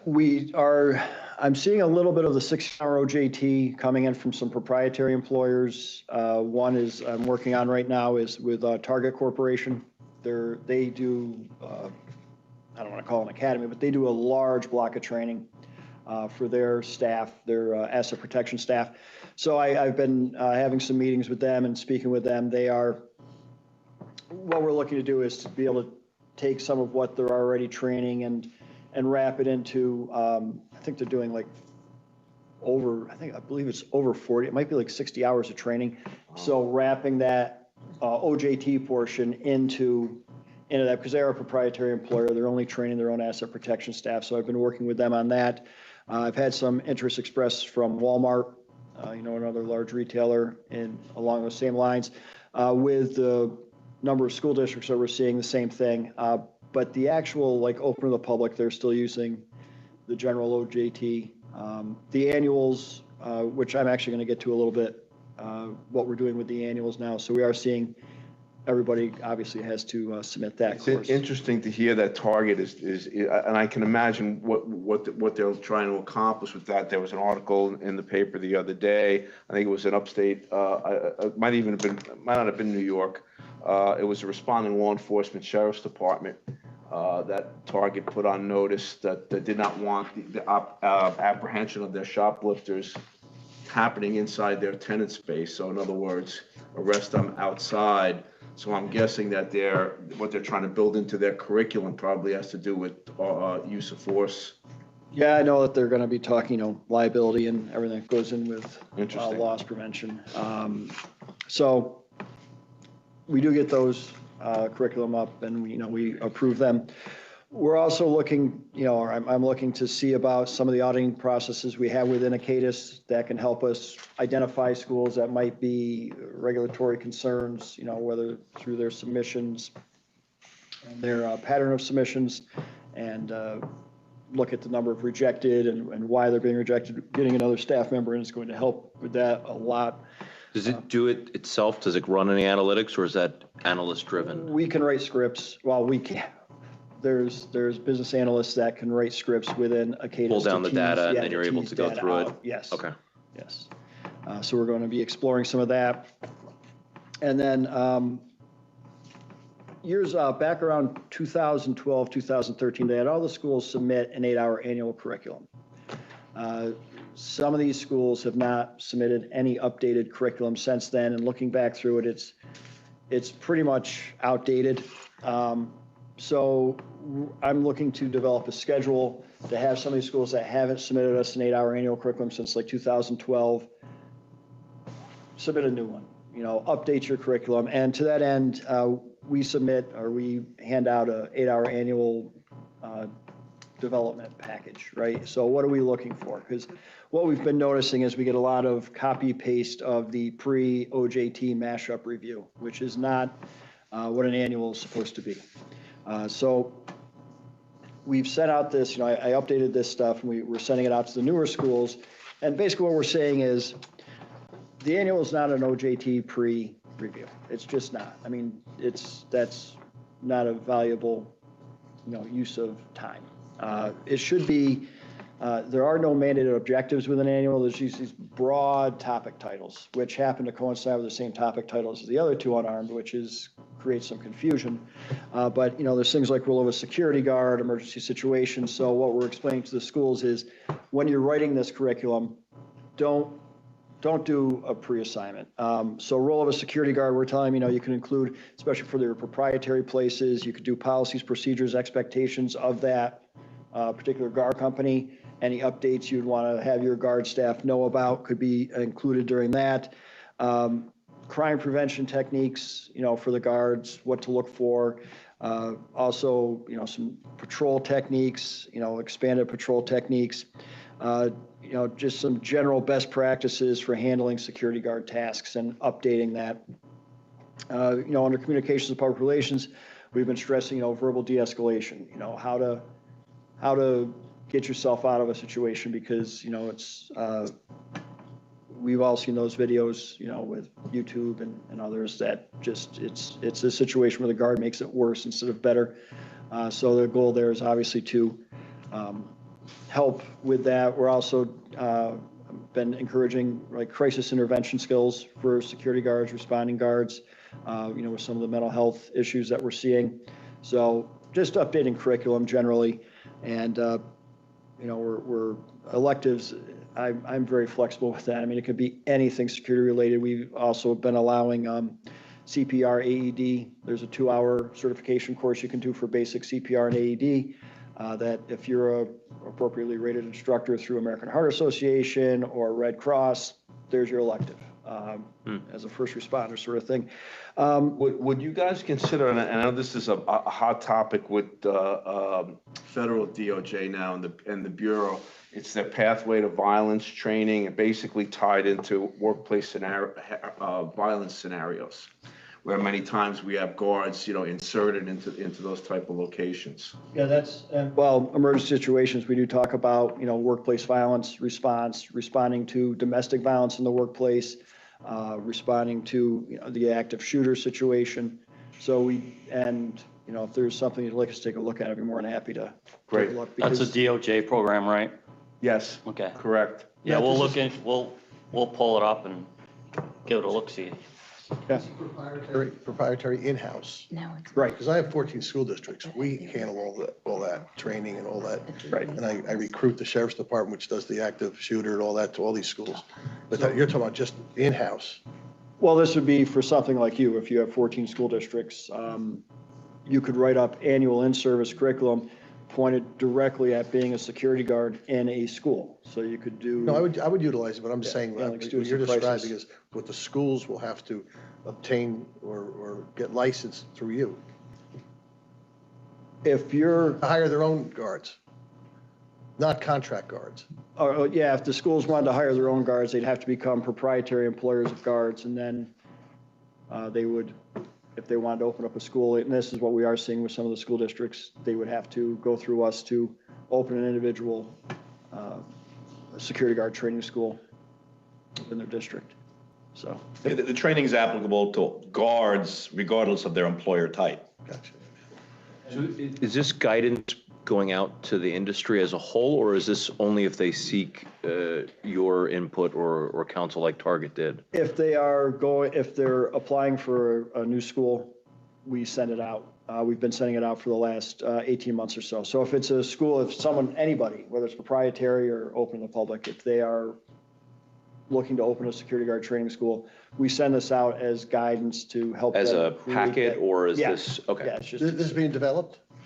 no, I can email it to you. Yeah, email it. Thank you. I can email it to you. It's just, Well, I think it'd be good for the council to see Yeah. as a whole, just to see, because I think these are a lot of things we've talked about over different sessions. It sounds great, but just to see how that's kind of going to the industry and getting out there. yeah, we can email it to you. It's just really what we're trying to do is get away from, and Kylie can tell you, we get some that are just straight up copy pastes of I mean, literally copy paste of the pre-assignment.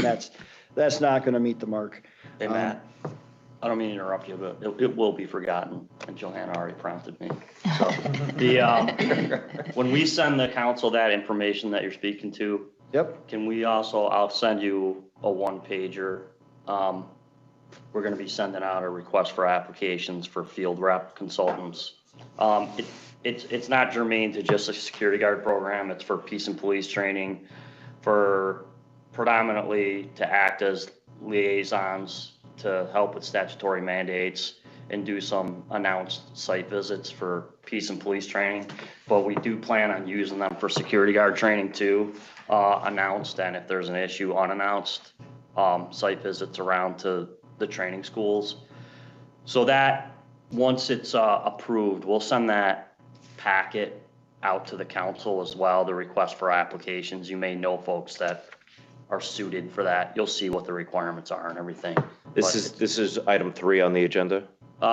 it should be, yeah. This is the staff field representative? Yeah. And they're being hired as employees of the state?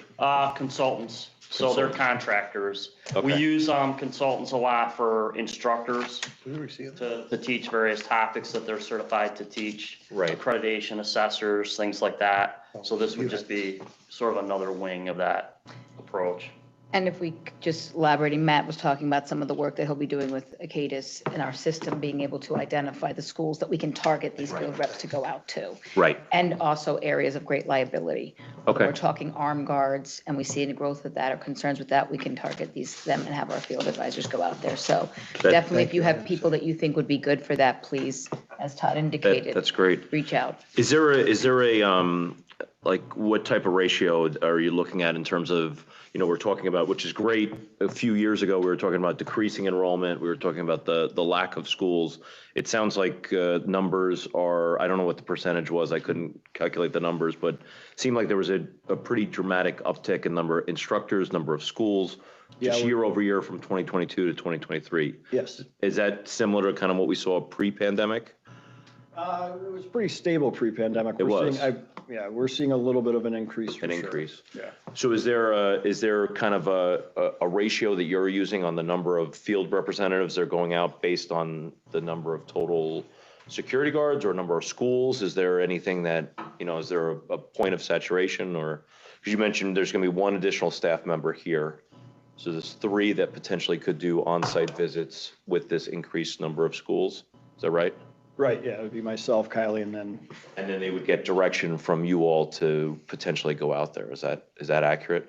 Yeah, and as far as like the targeted, as far as like saturation numbers and everything, so I think that's like, we're in the infancy of doing this. Right. And I think we'd have to draft up a project plan for year 1, once we have these folks on board. Okay. And it's not just the places that are a problem, but also kind of advocating, waving the flag, being out there in general. Right. You know. Set precedent And that's also the piece that's important about you folks perhaps identifying people that may be interested, because we want to use people that are familiar in the different localities with where they're going, right, what they're doing, things like that. Yeah. And if I could just following up on that, though, and it won't just be our staff, it will be these field advisors also going out into the field to be on site, so we can capitalize on that. Obviously, as Todd said, we're evaluating the scope of where do we prioritize. Some of the work that Matt's talking about will assist us in prioritizing it. And then the back end, as you can see from what you saw earlier today, a lot of effort and a lot of work goes into looking into each one of those That's cases. what I was thinking in my head the entire time as I'm looking at Yes. that. The amount of effort that goes in, Yeah. and with an increasing number of instructors, increasing number of schools, how does that kind of fit in? But And I if think that greatly expands the capacity, which Yeah. is great. Yeah, and that's the goal. And then obviously utilizing our tools on the back end to identify who we want to focus on in those areas that Mike talked about. We also have developed a new tool that has already bore fruit for us. Department of State, their ITS folks, we were able to develop a duplicate filter. So when we send those training submissions every single night to Department of State, if there is somebody, let's say Matt Griffin shows up on 2 different rosters for the same class, or just 2 different rosters on the same date, one of those is going to get bounced back, and then we get notified, and we've utilized that already, and we've been able to find some problematic behaviors of students that are in 2 different places at the same time somehow. So Becky Hickok, actually one of our administrative assistants, came up with that idea and said, hey, can I just contact Department of State, see if we can do anything about these duplicates? And I was like, yeah, let's see what happens. And it's been a great tool. So yeah, she must come from the risk management background, because they use that to search names of how many who has multiple lawsuits out there. Interesting. It's going to be very helpful. Yes. Yeah, it has been. It's been great. So just to wrap up, just the annual one service, what not wanting to have people waste their time at a pre-OJT mashup review. I thought that having the schools really put some work into it, have them get a little bit of skin in the game, might make them want to actually give that annual. I think as you've seen on the council over the last several years, a lot of our issues come from the annual in-service. And so having them get a little bit of skin in the game, and also it gives the guards some actual practical training so they can enhance their abilities, doing their jobs. So, which brings us also related to a question we already asked about the OJT curriculum. One of the common concerns I hear is, the OJT is out of date. It's not all applicable to everybody, and we did a review of it. The 4 hours of terrorism training is circa 2002. It's old. It really needs to be updated. And looking at how the job of a security guard has changed, from 1995 to 2002 to today. So we have been talking about impaneling some consultants, some subject matter experts, giving that a really good hard review, seeing how we can improve that general OJT. The way the law is written, it actually says that the OJT generally relating to the security guard specific duties, the nature of the workplace, and the requirements of the security guard company. Reading that law, that's actually words right from 89N. It's evident that OJT was supposed to be kind of a OJT. It was supposed to be related right to the company. So we want to encourage all the proprietary employers to create an OJT to meet that standard, and they can go up to 40 hours is the maximum under law that they could do for an OJT. And then the general OJT that is the curriculum handed out to the open to the public schools to take advantage of that time and make sure we're using it wisely. And situations in the OJT, they talk about developing evacuation plans. Well, I worked in security for a little, and I never developed an evacuation plan. That was done by the fire marshal and the fire department. I found, through the state, that's pretty much a truism across the state. So why would we want to spend an hour and a half teaching something that they're not likely to do, where we could teach, how to evacuate a building, something else that would be a practical knowledge for them. And the plans, many times, it's driven by ordinance anyway as to who can prepare them. So that's a good point. Yeah, and there's some other areas I think that we can improve. And then lastly, we have just been, Julie and I have been talking a little bit about 2014, we updated the regulations. It might be time to take a look at them because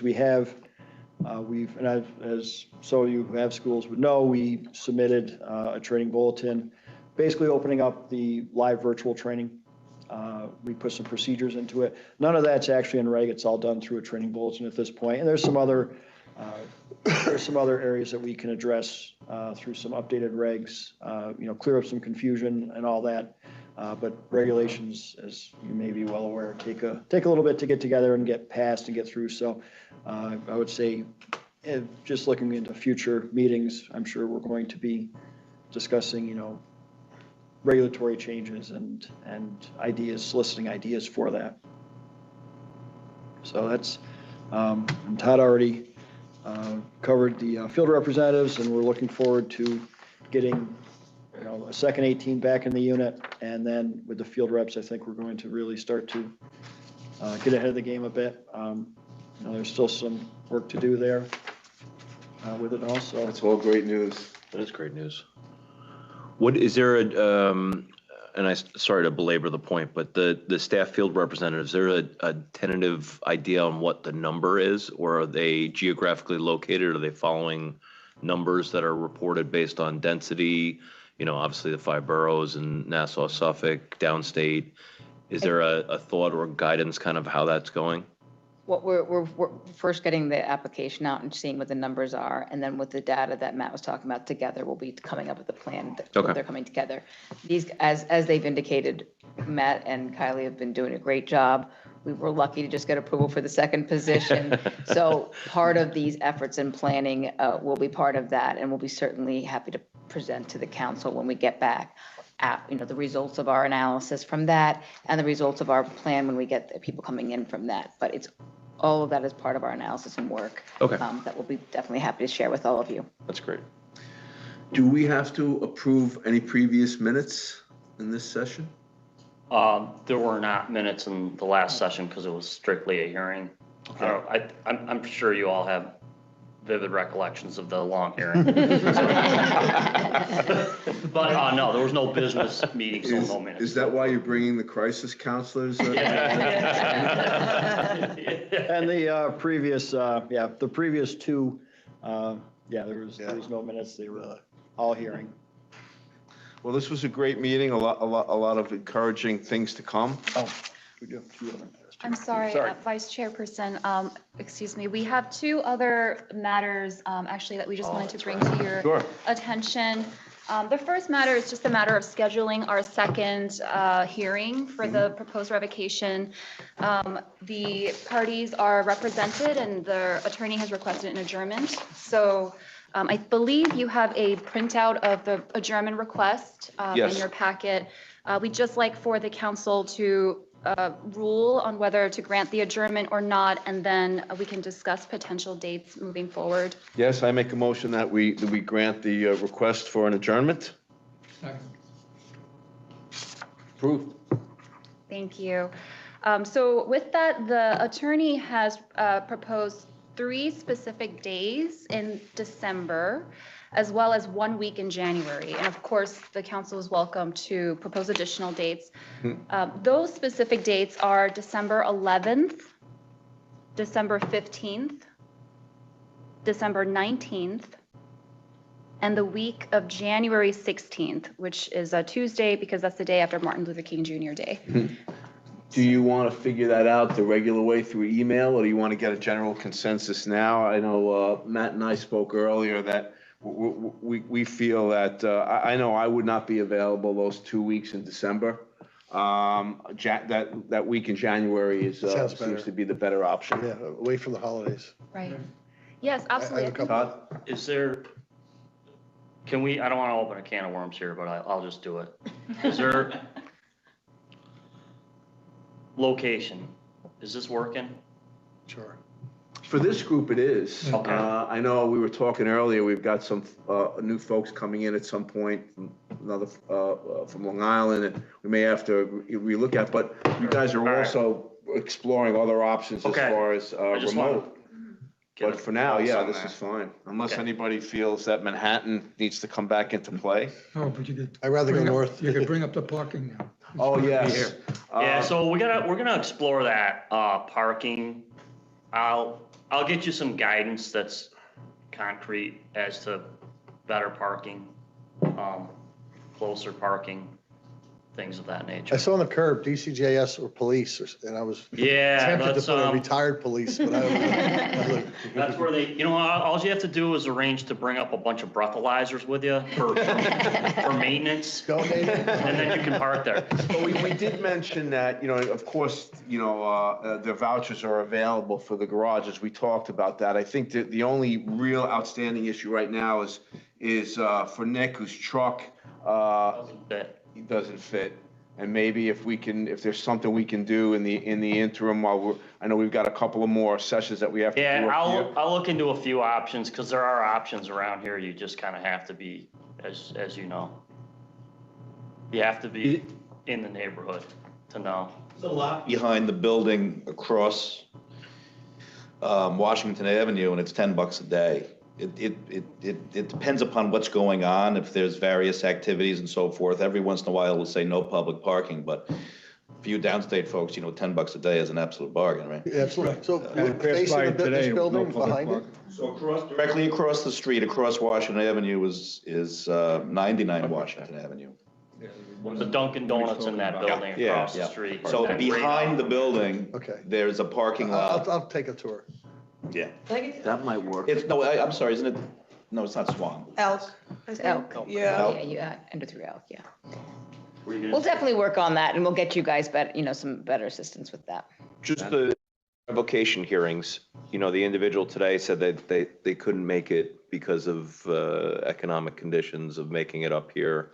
If they're located downstate, do we have to give them the ability to do downstate? Or is that not? Or Zoom. I know in the past, we Zoom. used to do New York when it was more especially if we had two in the day and maybe they were coming from Queens, that made more sense to do that. Are you gonna speak? I think actually council's Right, gonna because we speak. voted on that, I think yeah. council's gonna speak to that. That actually relates to the second item on our okay. list. So I'll definitely get to that as well, but Sorry. oh, not at all. That's fine. They're all interconnected, and just in terms of the adjournment for the second hearing, I think we will probably just send an email around so we can pull the members of the council, including the folks who could not make it today. And we can state the preferences of respondents' council as well, and then see what works best for everybody. So thank you for that. We will do that, and I will notify respondents' council that the adjournment was approved today by the council. And then the second matter is related to a addition in the law. I think I pass this way. Addition in the law regarding the availability of video conferencing for this council, given extraordinary circumstances. So I wanted to just pass out some draft materials for everybody here. This as well. I'm good. Yep. One more. Right there. Thank you. Okay, so Oh, you're there's not going? There's a second document coming through as well. So the first document that was passed out is a draft resolution that I This is the prepared. second. Yeah, there's a second page. You want to just hand us the, and we'll down, take one? Yeah. Both documents are double-sided.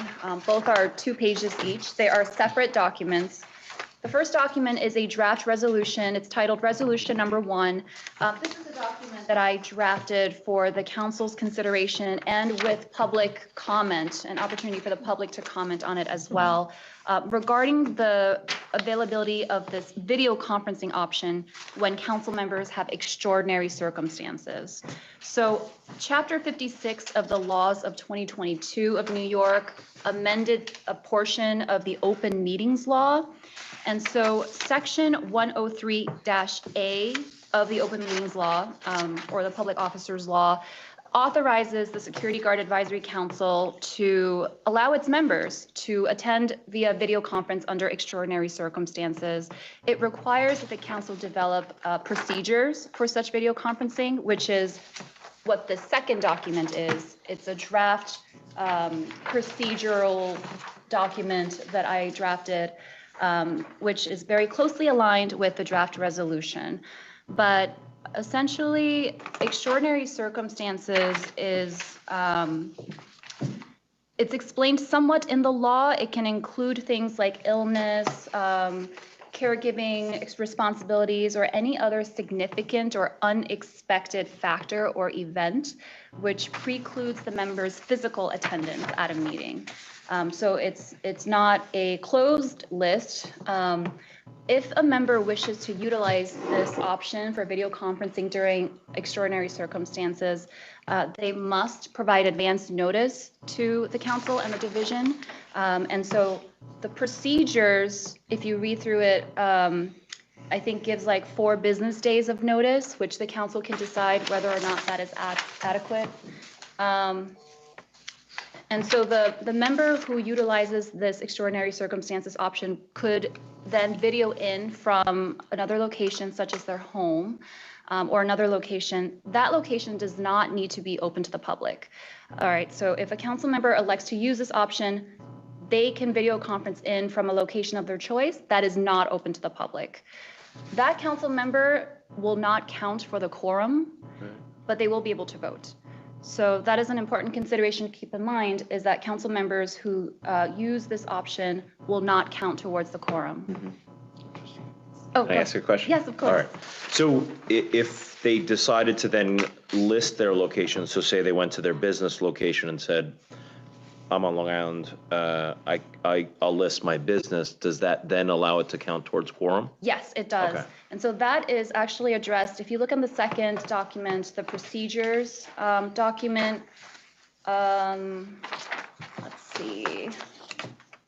Oh, I'm sorry. It's the first document, the resolutions document. It's the last whereas paragraph on the first page. That paragraph specifically states that members are still permitted to go to their physical locations, which are open to the public. So one location, for example, could be this room up here for members who are able to physically attend. Another location could be one somewhere further downstate for other members to physically attend. And in that situation, a respondent could choose to attend at either location physically, or if they express an economic hardship, we would offer them the option potentially to appear video conference. So without extraordinary circumstances, council members can still appear via video at different locations and count towards the quorum requirement, but both of those locations, or more than two, all of those locations have to be open to the public and posted for the public beforehand. So I hope that was clear, but if there's any questions, I'd be happy to answer and give you all a chance to review this as well. I would propose to the council that the council have time to review this and for the public to also have time to review and to potentially comment on this, and for the council to potentially vote on these documents at the next meeting. Yeah, agree? Yeah. Do we have to approve that? Do we have to put that in? I think you can. Okay, yes. let's do it. Making a motion to review resolution number 1 and make a decision, vote on a decision at the next council meeting. Thank you. I wonder what that takes, public newspaper, article before, I wouldn't know. yeah, We could talk about that. next week. Yeah. Anything else for the council at this time? Just take a second. I just wanted to acknowledge Matt and Kylie and Jolena for all the hard work that they've done. And as you can see, we're happy that we're able to get some more staffing because Matt has a lot of ideas, as you can see, as to ways in which to take the program. And we're really happy to be able to support that and to see the program grow under his leadership. So I just thank you, the three of you, very much for all your hard work that you did to put things together at this hearing. I know it's a lot of work getting to this point, to the suspension part of it, and then it's a lot of work getting to the presentation. So thank you all for that. Absolutely. The council recognized that earlier as well. Great job. Thank you. If there's nothing else for today, make a motion that we close this 50th meeting of the Security Guard Advisory Council. Whatever. That's it. Make a decision on the case? Yes. Oh, okay, yeah. Thank you, everybody. Thank you all. Thank you very much. Thank you.